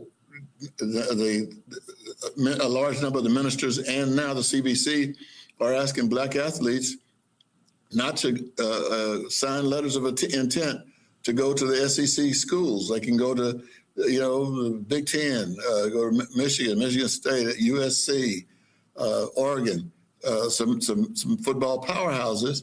But if you look at the SEC schools, and then you look at where the attempt is being made to silence Black elected officials, there's one and the same. LSU, Auburn, Alabama, Mississippi, Florida, and it goes actually over into Texas. That's not SEC necessarily, but they're saying don't go there. And we're having athletes responding now to the call by the minority leaders, Hakeem Jeffries. When we had our press conference, we had athletes from Washington, D.C. standing with us, who are at Georgetown and who are at Maryland. They're saying we're going to join in allegiance with our brothers and sisters who live in the SEC area. There are a lot of other schools, East Coast, West Coast, North Coast, where people can go. And I think this giant may have been awakened at a level that I haven't seen since the 1970s. What specifically are you and your campaign going to do to really target those 18 to 39? When I look at the exit polls out of Georgia, they represented 9% of folks who voted. Millennials, Gen Z are the largest demographic. They're larger than baby boomers. They're larger than Gen X. And they really have got to be touched and activated, because when we talk about these policies, look, they're the ones who are going to be impacted, okay? And not you, not me. And so they really need to be engaged. And I've said that when it comes to black turnout, the baseline, the bottom, the minimum should be 70% of eligible black voters. We cannot get to that relying just on folks who are 40 plus. It really, especially 65 plus, and those folks 50 to 64. It is going to require black voters 18 to 39 to turn out in big numbers. Yeah, my children would agree with you 100% and more. In fact, they had a conversation with me about that this past week, and they did say to me, they said, "Look, your online presence has to change. This is not going to be the 50-year-olds upward in this race who are going to pick the next member of Congress." And they said it's going to be us. And I think they're absolutely right. And so we're in the process right now of looking at and trying to figure out how to do this at the optimum level. Do online with an online presence? The day is over where you run ads on television. That's just not where they are. My kids don't watch. I do the evening news, or they've not in large numbers watching Meet the Press and the Sunday morning elite talk shows. I mean, they're online. They don't take the newspapers anymore. They get their news from online. And so you're absolutely right. And I've just begun to talk to young people with whom I've been connected, people like you that like Angela Rye, and who has a podcast, and she's telling me the same thing. You need to go elsewhere and campaign, which is what we're getting organized to do right now. Well, this is going to be a critical year. And again, for African Americans, whether we're talking about Missouri, Texas, whether we're talking about, obviously, southern states, we see what they've done to Don Davis's district in North Carolina, obviously Alabama, wiping out the seat in Tennessee, what they're doing in Florida.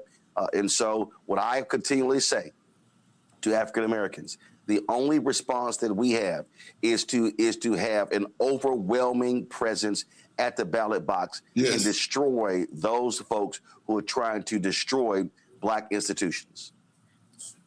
You just said it better than I could, Reverend. Well, good luck in the campaign, and we certainly appreciate you joining us, Brad. Thanks a lot. Good to be with you. Blessings. Folks, going to a quick break. We come back, we'll talk with one of the candidates running for governor of California. You're watching Roland Martin Unfiltered on the Black Star Network. I'm Brittany Noble, Midwest-born, HBCU educated with experience in newsrooms across the country. Well, I've teamed up with Roland Martin to bring to you The Breakdown. This isn't just news. It's our stories, our voice, our community. Join me for The Breakdown, Monday through Friday at midday, only on the Black Star Network. Hi, I'm Swain Cash, Basketball Hall of Famer, and you're watching Black Star Network.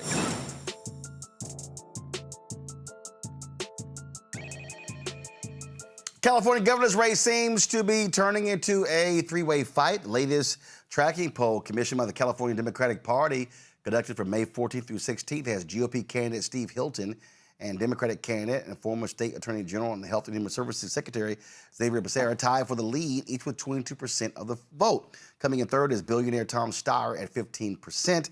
California has a jungle primary, meaning it's not Republican primary, Democratic primary. It's the top two vote getters. And joining us right now is Xavier Becerra. Glad to have you here on Roland Martin Unfiltered.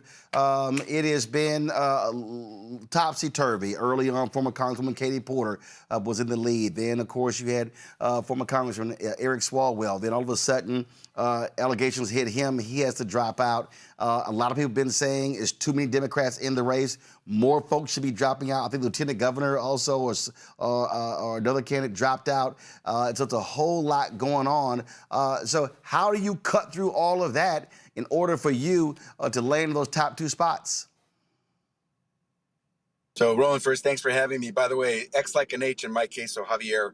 But Javier, gotcha. The way That's you do it, yeah. And the way you do it is by giving people the confidence that you actually know what you're going to do, because with all the crises that we're facing, whether it's the affordability crises that everyone's facing back home, or it's the man-made crises coming out of Washington, D.C., you want someone who won't need training wheels the moment they walk into the governor's office. And I've had an opportunity, whether it's the former Secretary of Health and Human Services during the COVID pandemic, or as the Attorney General for California when Trump was president the first time, or as a member of Congress for 24 years. I've been there, I've done that, and I can say that I can get us out of crisis. So I think people are hearing that, it sticks, and I think that's why I was able to jump up in the polls and now lead in the polls.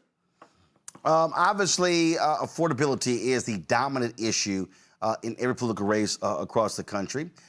There are some who say California, it is way too expensive. People are leaving the state. What can you do as governor to address that issue for California voters? Yeah, that's job one, is to address the affordability crisis. So the legislature, fortunately, and our current Governor Newsom, they've worked hard to try to make it easier to build homes in California, to reduce the pressure, the demand, and therefore help reduce the price. That should help housing become more affordable.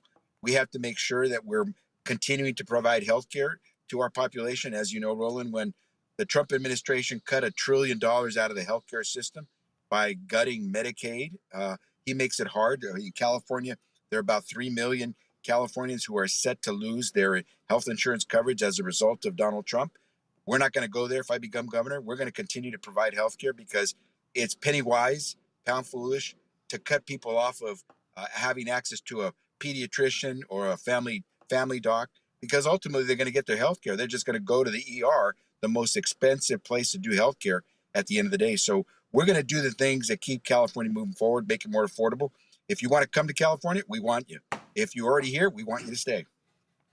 Housing also is a dominant issue as well, and we've seen the prices explode. If governor, how do you help spur, frankly, housing, but affordable housing in the state? We have right now affordable housing units that are ready to go. They are shovel ready. They've passed through their permitting requirements. They have penciled out. The only thing missing is enough money to put shovel in ground. And so one of the things that I've said on this campaign is, in my first 100 days, I've already told some of the legislators in California that I'm going to be working with them to make sure that we help get these projects underway, shovel in ground, so people have confidence to know that we are actually going to build the units that we need for folks who need to have affordable housing available to them. That's one thing. Secondly, I'm going to boost these programs that already are in place. I just going to expand them, that make down payment assistance more possible for a lot of families, because most families in California, when they're renting, they're essentially paying a mortgage every month. It's just they're paying the mortgage for somebody else, the landlord. Why not pay it so you can own the place? And so if we can help with down payment assistance, because that's the only thing that most of these families lack, we'll be able to make them homeowners. And the most important thing, as you know about that, is that if you want to ever generate wealth, you need to start owning assets that appreciate in value. And that's typically your home. If you go paycheck to paycheck, living off of your income, what you earn every month, you're never going to have the wealth that you need to get ready for retirement. So I really want to boost home ownership in California so we can have families build wealth. And that's really crucial in the Black community, in the brown community, because too many of our families don't have the opportunity to own their own home. You've got this one-time tax increase for billionaires. It's going to be on the ballot in November as well. And you've got a lot of billionaires who are mad and upset, threatening to leave the state. I mean, it is stunning to me to listen to the co-founders of Google. I mean, people with gobs and gobs and gobs of money. When these companies, when you look at the tax rate that they actually pay, it's virtually nothing. They don't give themselves salary. They live off of capital means. I mean, my God, like you're losing your mind over a 5% one-time tax? Yeah, well, it's one of those things where if you've got it, you don't want to give it up. And tax policy, whether you're a billionaire or you're making minimum wage, nobody likes taxes. And so we have to recognize that. Well, nobody likes taxes until they need something from the state. And so when they need roads and bridges and infrastructure, or when there's a natural disaster, it's amazing how they then would love some taxpayer money. Yeah, it's like this conversation where people are saying we should suspend the gas tax. Well, then how are you going to fix the roads and retrofit the bridges and make sure your potholes are filled? You need the revenues to make that happen. And so you're right. If people understand that we pay taxes so we can have an infrastructure in our society. On this billionaire initiative, the difficulty, I think, is that it's a one-time deal. And we need to have tax policy. As I tell people, and I served on the Ways and Means Committee for 20 years. That's the tax writing committee in the House of Representatives. You need to have tax policy that is fair, that's predictable, and that's stable. And unfortunately, this initiative, I think, is going to ultimately have a difficult time because it's not predictable and it's not stable. It only is a one-time deal. Most of the money goes for healthcare, which is good, but I guarantee you, we need money for our schools. We need money to help build our homes. And so my suspicion is that it will have a difficult time once people look a little bit closer into it. But will we need to make sure if we need revenue, we get it from folks who aren't paying their fair share?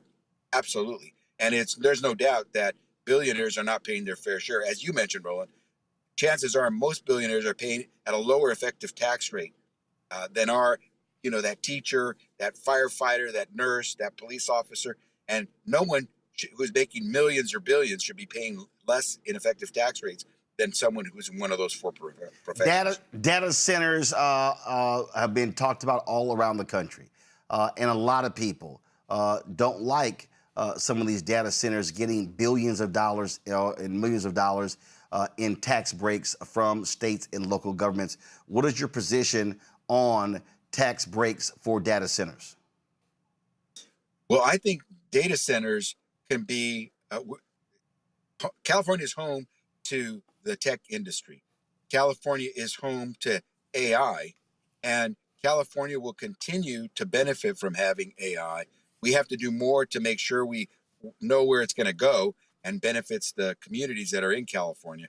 And so if data centers are going to be located here, it should be because they are being good community partners, which means not only are they paying their fair share, but they should help a community build up its infrastructure, whether it's on the electricity, whether it's on the water. We want to make sure that if AI is coming to California, that it is doing more than just soaking up the energy it needs without doing its fair share to help the surrounding communities prosper as well. So we'll make sure that we continue to have tech, AI come to California, do right by California, and the industry will do well as well.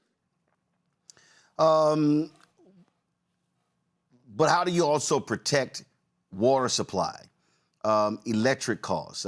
Those a lot have been the criticism we've heard from so many other places where people, there was a congressional hearing the other day, and Congresswoman Alexandria Ocasio-Cortez held up bottles of extremely dirty water that has infected wells in one particular state. Yeah, so that's why I said that if they're going to locate in California, they have to help us with our infrastructure, whether it's on the water side or whether it's on the electricity side. So when they come in, they will understand that they have to be complete and good community partners, which means that we won't have those circumstances where they're leaving dirty water. In fact, they will help us build out our water infrastructure. They will help us build out our grid and our electrical capacity. And if they're not willing to do that, then there are plenty of places they can locate. But having California benefit from the technology industry and AI industry is a good thing, so long as we work as partners to make sure everyone benefits from this. And I will say this, because I think most people understand this. California already is the 4th largest economy in the world. Just the state of California by itself. It ranks only behind the US overall, China, and Japan. And then after Japan, the biggest economic force in the world is the state of California. And part of that is because of the tech industry. And so we benefit from that, but we have to make sure the benefits of that go to all folks. But as we just finished talking about housing, there are too many families in California can't even afford to buy a house. And so we may be the 4th largest economy in the world with a lot of prosperity, but it's clearly not getting to enough people. That's what we got to change, because we want it to be that the 40 million people in California can all believe they're going to prosper from everything that all the assets that California brings to the table. All right, then, Xavier Becerra, we certainly appreciate it. Good luck in this campaign. The primary is June 2nd. June 2nd, coming soon. All right. We appreciate it. Thanks a lot. Thank you. Folks, when we talk about what's happening in this country, gerrymandering, a huge, huge issue. And I got a chance to catch up with Congressman Jim Clyburn of South Carolina. We talked about what is going on in his state and how MAGA Republicans are targeting him and wiping out his district. Here's our conversation. Congressman Clyburn, clearly the governor of South Carolina does not control his own state. Initially, Republicans, of course, joined with Democrats in not advancing the changing of the maps there. Then he decided to call a special session. And clearly, he is being controlled by 1600 Pennsylvania Avenue. Well, I was very disappointed with the governor's decision. Like so many others in South Carolina, I was led to believe that he would leave it up to the legislature to work its will. And I think that occurred when the Senate decided not to go forward with the midterm redistricting, not because of anything political, but because 2 years ago, the Supreme Court ruled that what had taken place in South Carolina after the last redistricting was in fact constitutional, and that the congressional districts were not racially drawn. But it seemed as if someone in the White House more concerned about the individual than the district itself. So I suspect that I have a few people over in the White House who I would not call close friends. Well, that's no doubt. And what we are seeing is these attacks take place on Black political power all across the South. We saw what happened in Tennessee, in Alabama, Mississippi. The leader of the Democratic Party of Mississippi estimates that 24 Black districts on the state level could be impacted. And so this Louisiana versus Calais decision, Supreme Court decided, could have devastating impact. And what I keep telling people, it's not just losing Black political representation. It's also going to lead to the loss of billions of dollars that flow back to the Black community through public projects. Absolutely. One of the things that I find surprising is the number of Southerners. I mean, not necessarily Black Southerners, but Southerners who seem not to realize that they are being used in a very, I would say, not complimentary way. When you have the resources in your states being misused and your states being denied, somebody's going to benefit from that. And if you look at just in my case, the congressional district that I represent, it's about 45% African American. Now, I did see, according to the census, it's only 43% white, 44% black.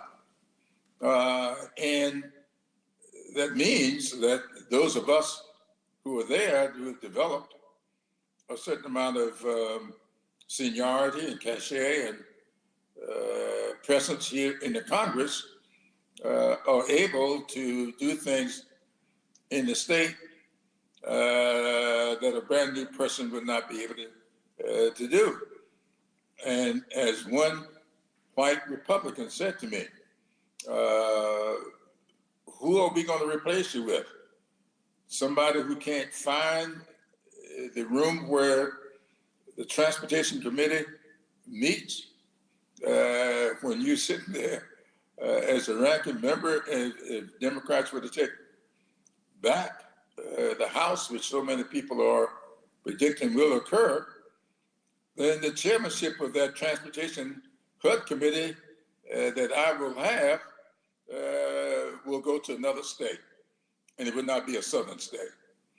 And this is the kind of stuff that I would hope that these southern legislators would take a look at. They would much rather deny their state the resources that could come from a Benny Thompson or from some others, Bobby Scott in chair of the Education Committee, and many, many other subcommittee chairs will be lost to these southern states. And the beneficiaries of that loss are going to be non-southern states. So I just hate to see this leadership of my state being so short-sighted with this. This is something that seemed not to be all that important to them, so long as they can get rid of the color. And that's exactly what this is. I mean, this is the absolute targeting of African Americans. This Supreme Court, what I call this extreme court, they are allowing it. Their decision making, to me, is grossly disrespectful. It goes against their own precedent. In December, they said that it was too late to challenge or too late to impact the elections in Texas because the primary was in March. But Louisiana and Alabama had elections a week away, and they allowed them to make changes. And so, to be honest, it is clear that this extreme court is doing the work of the Republican Party. They are not nonpartisan. They are not independent. And their decision-making, their rulings speak clearly to that. Well, you know, I started saying back when Citizens United was first declared, when that decision came down, I said at the time that this is the kind of decision that was sitting right alongside Dred Scott as being among the worst decisions ever handed down by the Supreme Court. Now, a lot of people look at me like I was crazy. In fact, somebody asked me, how could you equate the two? I said, I'm not doing that in a racial way. I'm saying how bad the decision is. When you make a decision, as you do in Citizens United, and equate a corporation with a human being, what you've just done is dilute the impact of individuals that make up the government. We the people. It's not that we the corporations or the companies. we the people.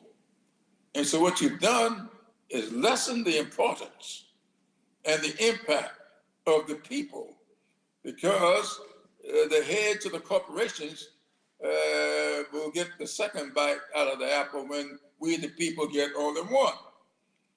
And I saw this because if you go into the case and look at what has happened, now you have unlimited contributions coming into campaigns from corporations.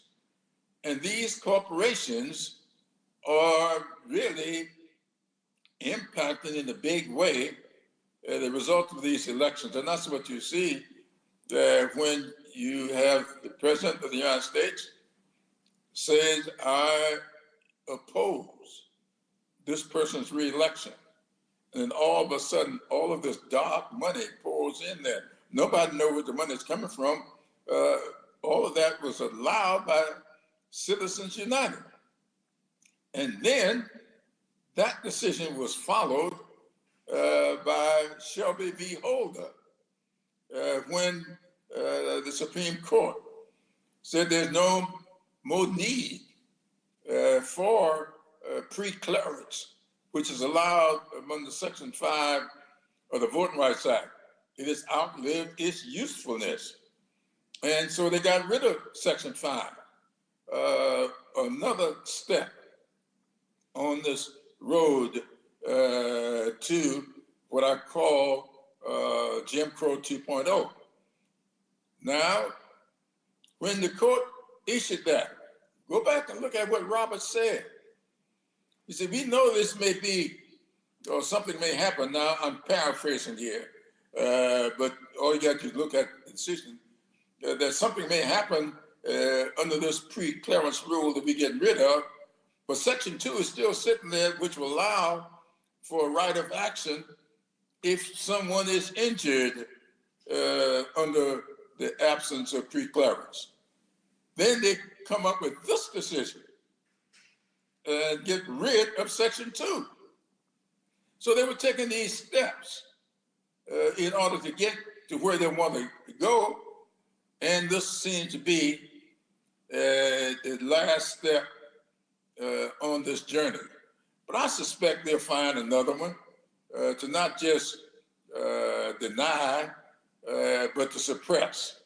Because there's one thing to make it difficult to be able to vote, but it's something else when you start making decisions to weigh the voting. I can see the Supreme Court getting to a point where one community's vote will weigh more heavily than another community's vote, so long as you do it geographically and don't do it by race. It's almost like saying if you come from one neighborhood, you can get a mortgage to buy a house, to borrow the money that's necessary. But if you come from another neighborhood, you can't. It would be called redlining. You know, I chaired the Community Reinvestment Act Committee of what used to be CNS, Citizen Southern National Bank, and CNS Sovereign, two of the predecessor banks to what is now Bank of America. So I know about redlining in our communities where redline in order to provide loans. I can see where redlining can be used to determine political participation as well. And for anybody who says, oh, that won't happen, just look back at the history. Now, as you're aware, I wrote a book that was released last November talking about the first 8 African Americans that served in Congress from South Carolina before me. I'm the 9th, but there are 95 years between number 8 and number 9. How did that happen? That happened because the Supreme Court, starting with the slaughterhouse cases and coming right on down through history all the way up to Plessy versus Ferguson. What did that case stand for? Yes, under the Constitution, you've got rights. 13th Amendment freed you from slavery. 14th Amendment gave you equal protection to the laws. And the 15th Amendment gave you the right to vote. But the Supreme Court decided, yes, you can be separate and still be equal. Would that be like having on one side of the track or the other side of the track? Would the track separate you? But you equal on either side. That's the kind of reasoning the Supreme Court is now making. And in 1954, if you read Brown v. Board of Education, the Supreme Court held, as Briggs v. Elliott did in his 1948 decision, that segregation, separate but equal, is inherently unequal. Inherently unequal. So when you have these combination of things, you can see that this Supreme Court is, and I've been saying this, I think that Justice Roberts, history will treat him the same way it's treated Roger Taney, who was the Chief Justice of the Supreme Court that issued the opinion in Dred Scott. I know he didn't write the opinion, so for those people who say, well, Taney was just the Chief Justice, but he didn't write the opinion. Well, or he wrote the opinion, but this Chief Justice did not write the opinion in collect. He's still the Chief Justice of the Supreme Court, and he assigns which judge will write the opinion. So don't tell me he didn't write it because he just the person he assigned, in this case, Alito, wrote it. Well, same thing.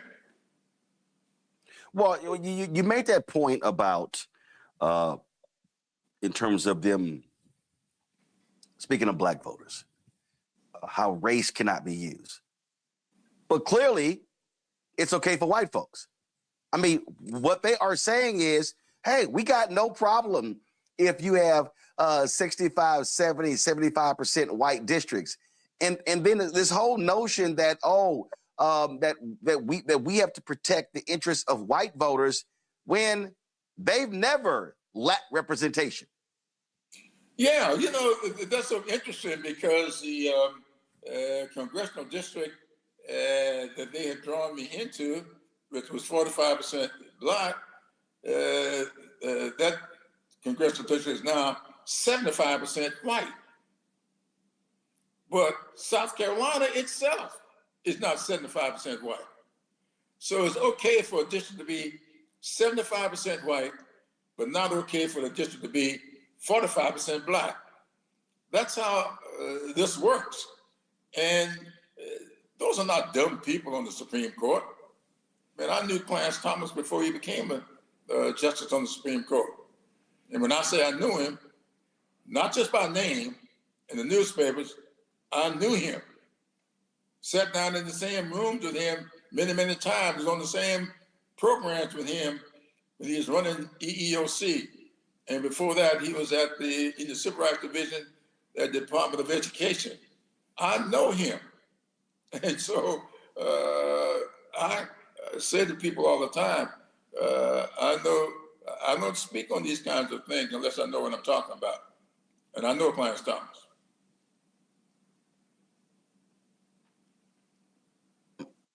One of the things that I have been saying, and I was in Montgomery on Saturday, we broadcast that National Day of Action that's going to kick off Freedom Summer as well as Freedom Fall 2026, is that the response from African Americans has to be a massive turnout akin to what we saw after the 1965 Voting Rights Act, that we cannot continue to have black turnout of 48, 52, 55, 57, 60%. We saw, and Chief Justice Roberts of the Extreme Court often cites, even Samuel Alito cites the black turnout in the election of Obama in 2008, 2012. And what I keep saying to black folks is our minimum number has to be 70% of eligible black voters. We have to have that type of massive turnout to beat back this anti-black agenda that Republicans represent on the state level as well as on the national level. Well, I agree with you there, except that the question I have, what's wrong with that 30%? I shall never forget when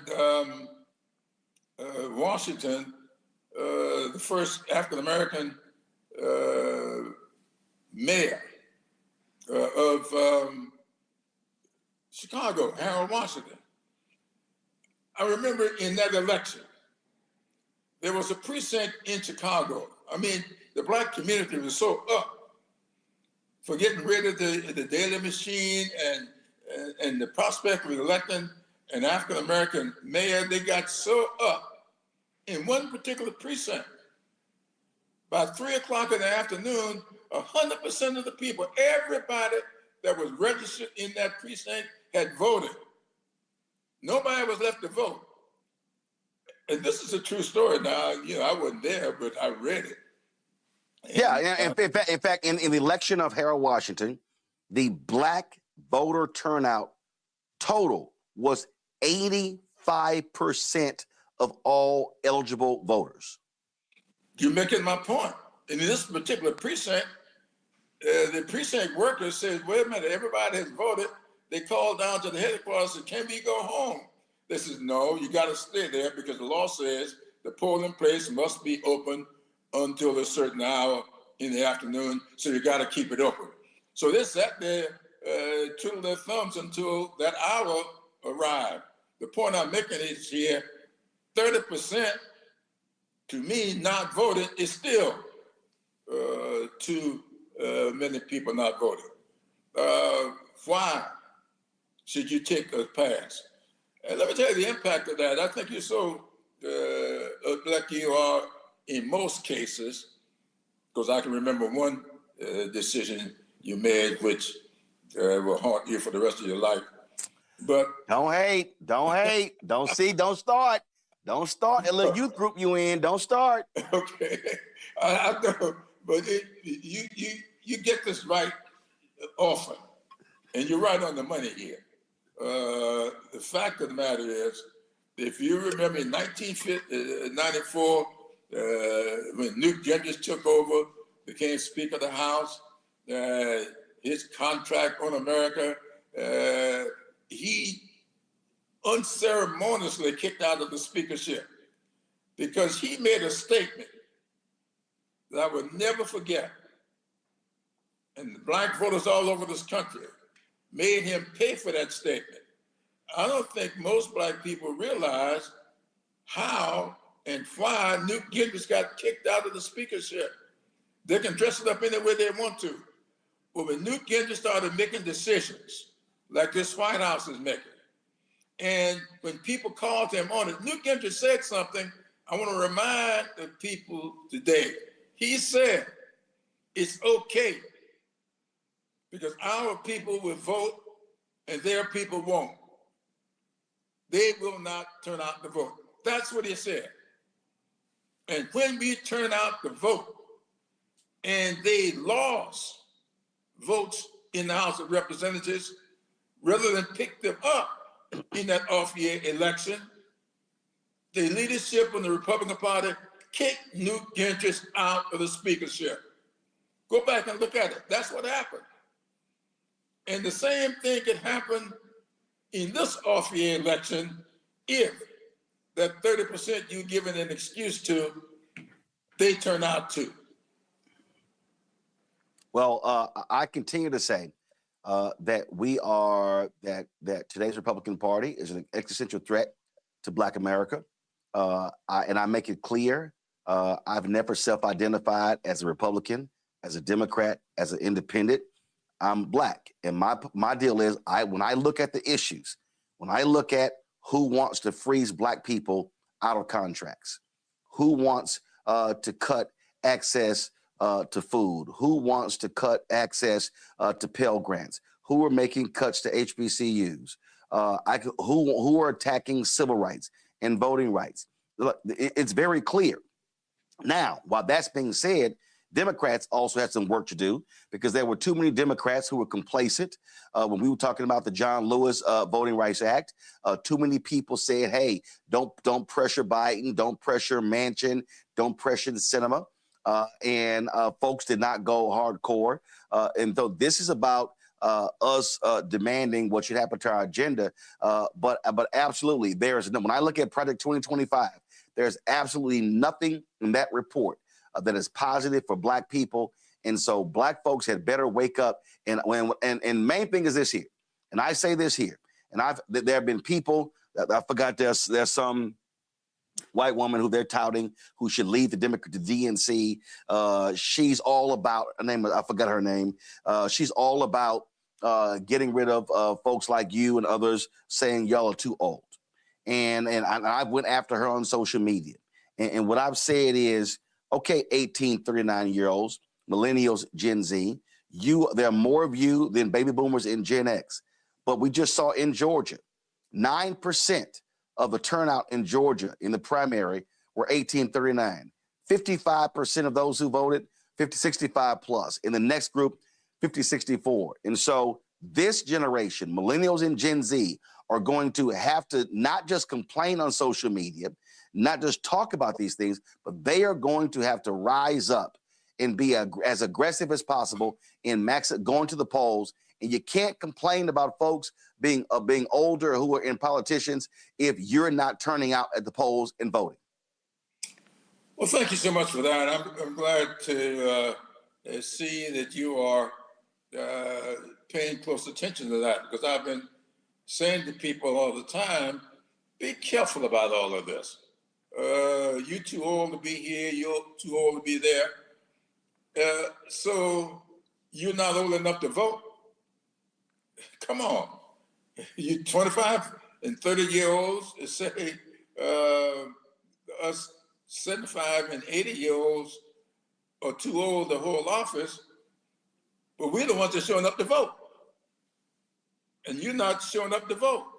And when you get out and participate and show up at the polls, those of us who are older will be much more comfortable with your criticisms.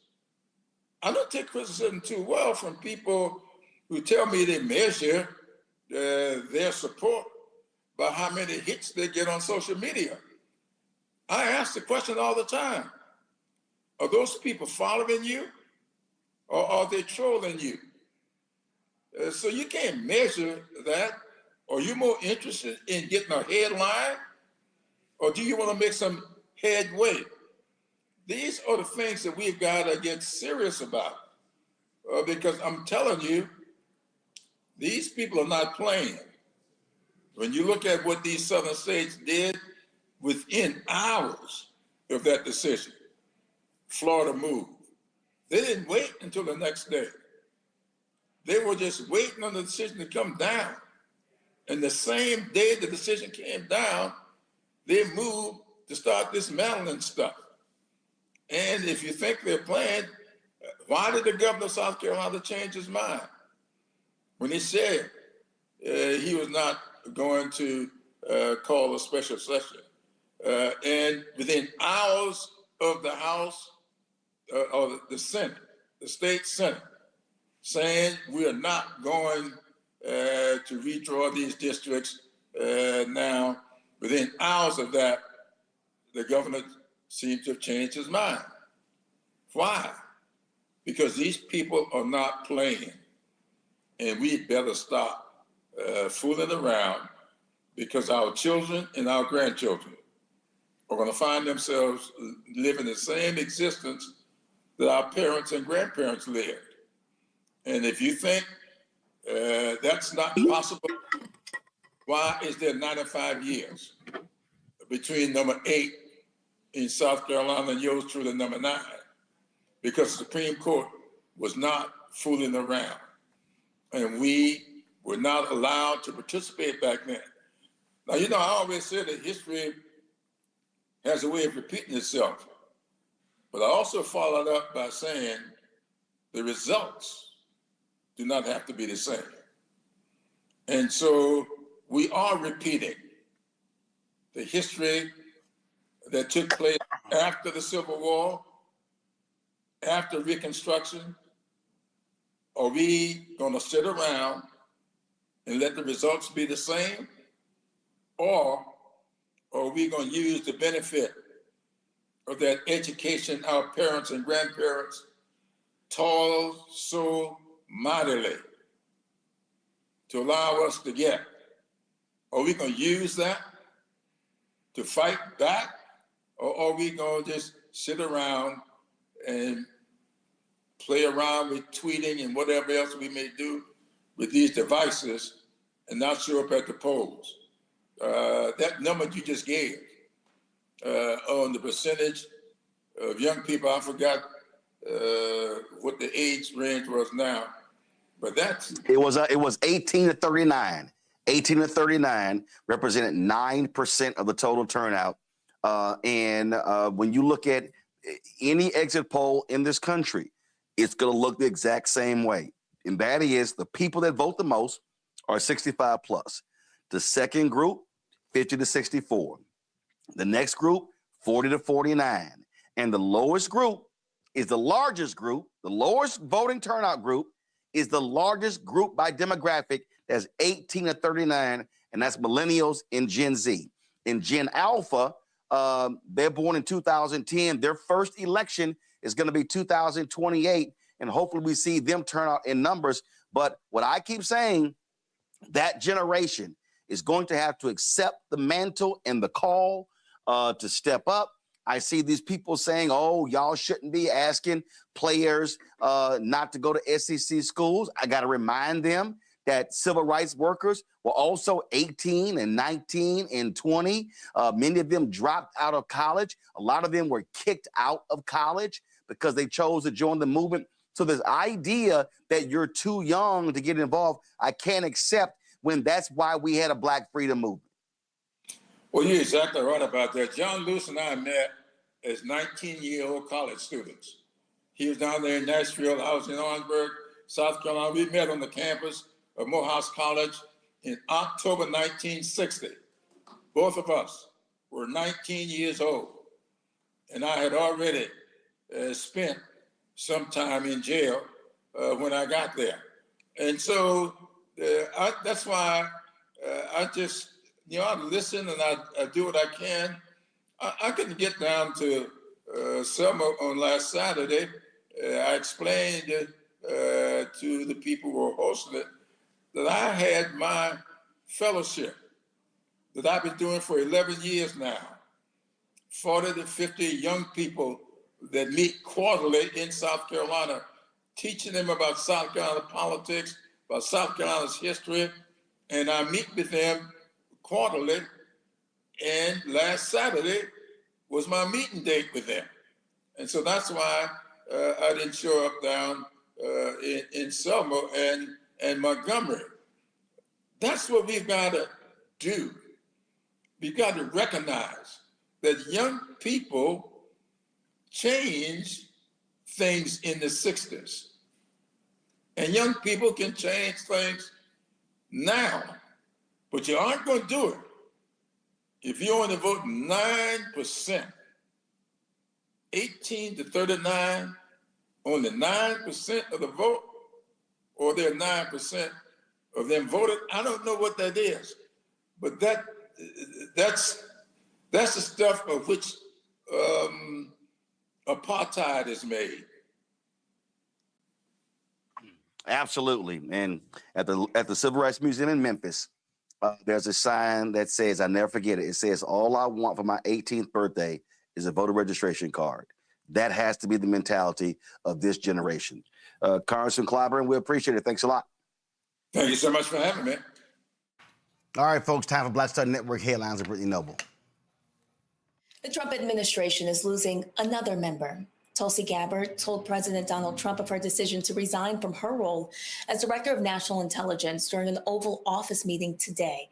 Gabbard says she's stepping away from the administration to support her husband, Abraham Williams, who's battling what she described as an extremely rare form of bone cancer. Her departure is the fourth by a cabinet during Trump's second term. There have been rumblings that Gabbard would split with Trump after the president decided to strike Iran.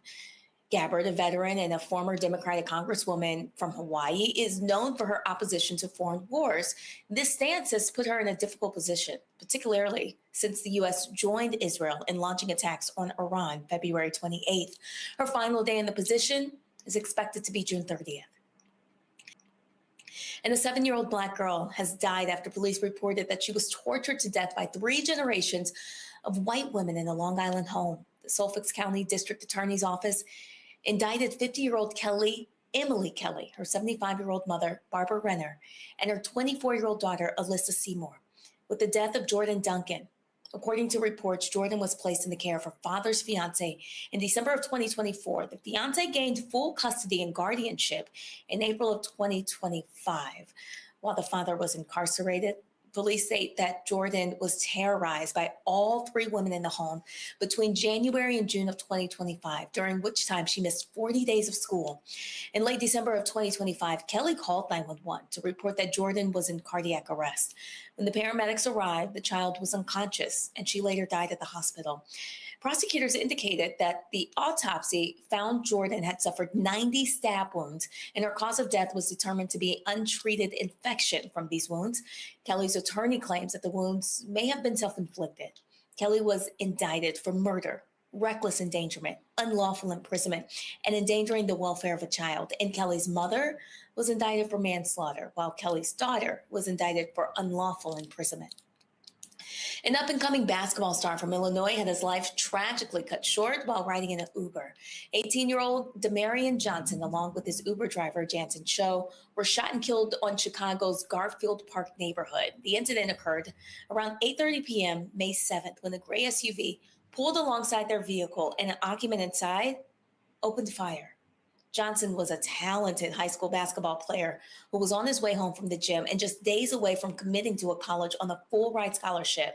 Cho, on the other hand, was a financial analyst who drove for Uber just to earn extra money. Devastated friends and family spoke about Johnson's positive impact and the heart-wrenching loss that has left a significant void in the lives of the people who knew him. According to the Chicago Police Department, exclusive surveillance footage captured the drive-through shooting. And although a person of interest was questioned, they were released without charges. No arrest has been made, and police are offering a reward for information that leads to an arrest in this case. A federal appeals court has dismissed a lawsuit filed by a former Colorado corrections officer who claimed that mandatory workplace diversity training created a hostile work environment for white employees.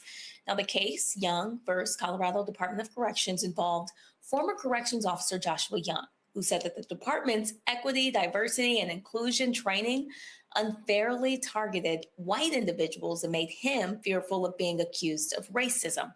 Young claimed that the training included discussions on topics such as white supremacy, cultural appropriation, and racial power dynamics, which he believed discriminated against white employees. He also contended that the mandatory training caused him to hesitate in carrying out certain job responsibilities, including interactions with incarcerated individuals and prison visitors. However, the 10th Circuit Court of Appeals upheld the lower court's dismissal of the case, concluding that a single workplace training program does not meet the high legal standard required to establish a hostile work environment under federal law. George Clinton, the legendary performer and founder of the Parliament Funkadelic, is suing Universal Music Group, accusing the company of withholding more than $1 million in unpaid royalties. The lawsuit claims UMG has frozen payment of Clinton's royalties for more than 3 years over a separate legal dispute tied to the estate of former Parliament keyboardist Bernie Worrell. Worrell's estate had claimed that Clinton had not properly paid him, the keyboardist, for some of their collaborations. But in the new court filings, Clinton says that UMG has frozen royalty payments for projects unconnected to the collaborations with Worrell. According to the court filings, Clinton is owed nearly $1 million in Parliament royalties, plus additional money connected to other projects, including work with the Red Hot Chili Peppers. Clinton is seeking damages, release of the royalties, and a full accounting from UMG. All right, folks, don't forget to check out the Breakdown Brittany Noble every day, noon Eastern, right here on the Black Star Network. Again, the Breakdown Brittany Noble every day, noon Eastern on the Black Star Network. All right, folks, some sad news. Rapper Rob Bass has died at the age of 59. He'd been battling cancer. Of course, he is known for his song It Takes Two, as well as Joy and Pain. Of course, one of the legends in the game. And so many people have been sharing their thoughts and memories with regards to Rob Bass, again, passing away at the age of 59 years old due to cancer. Also, last week, basketball star Jason Collins, who became the first NBA player, active NBA player to come out as gay, he passed away. He had a brain tumor. Jason Collins spent a number of years in the NBA, and he, of course, played for several different teams. And when he came out, of course, that was a surprise to many. He died of, again, this brain tumor. Jason Collins, he was 47 years old. 47 years old, so condolences to Jason Collins as well. All right, folks. That is it for us. My interview with Representative James Talarico, we're going to run that on Tuesday's show. We don't have a show on Monday. It's a Memorial Day, so we look forward to having that show on Tuesday. And we'll also, on Tuesday, we're paying tribute to a civil rights leader who has passed away. Once the family goes public with that, I'm already aware of it, but we're going to have a special tribute to him on Tuesday once we can make that publicly known. So I got the word about an hour ago. All right, folks, that is it for us. Several different things. If you want to support the work that we do, join our Bring the Funk fan club. You know how to reach us. If you want to contribute via Cash App, use the Stripe QR code. You see it right here. Cash App, credit cards as well. Checks and money order, make it payable to Roland Martin Unfiltered, P.O. Box 57196, Washington, D.C. 2003 7-0196. PayPal, R. Martin Unfiltered. Venmo, RM Unfiltered. Zelle, Roland at RolandSMartin.com. Roland at RolandMartinUnfiltered.com.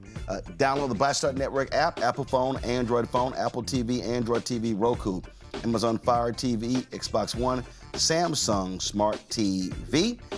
You can also, of course, get our Black Star Network swag by going to shopblackstarnetwork.com. Shopblackstarnetwork.com to get our swag. If you want to support the Black-owned businesses, every product that you see here in the studio, every single product that you see here, there's a Black-owned company, and those products are available on our website. Again, shopblackstarnetwork.com. When you support those Black-owned businesses, then you support this show. So, you can support that. So go to our marketplace. Don't forget, download the app. Fan base, follow me at Roland S. Martin. And don't forget, we got a number of shows on this network you want to support. Every single day, the Breakdown with Brittany Noble right here on Roland Martin Unfiltered. So you got that.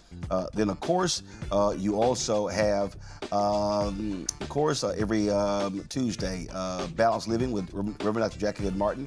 Check that show out. Then, let's see, Other Side of Change. We got that show that drops on the network. That drops every Monday. Then, of course, we got the show with my man, Dr. Greg Carr. That show, The Black Table, drops every Friday. You also have, of course, Roland's Book Club. That drops every Friday as well. And I am headed to Houston this weekend. Actually, I'm sorry. We got every Thursday. We got Second Opinion with Dr. Ebony Jade Hilton. That's our new health show. You can check that show out right here on the Black Star Network as well every Thursday. And so if you miss any of those shows, do me a favor. Go to our Black Star Network. Go to Roland Martin YouTube channel. That's first and foremost.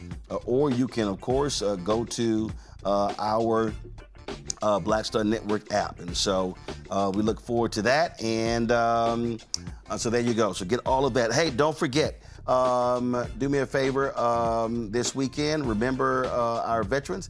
It is Memorial Day. That's taking place on Monday.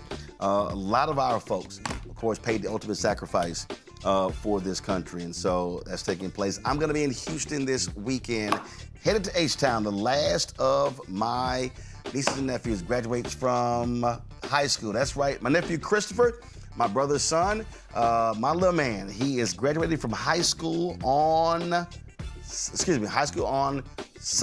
So I will be in H-Town. That was a shot when we were at the Houston, Texas game on the sideline.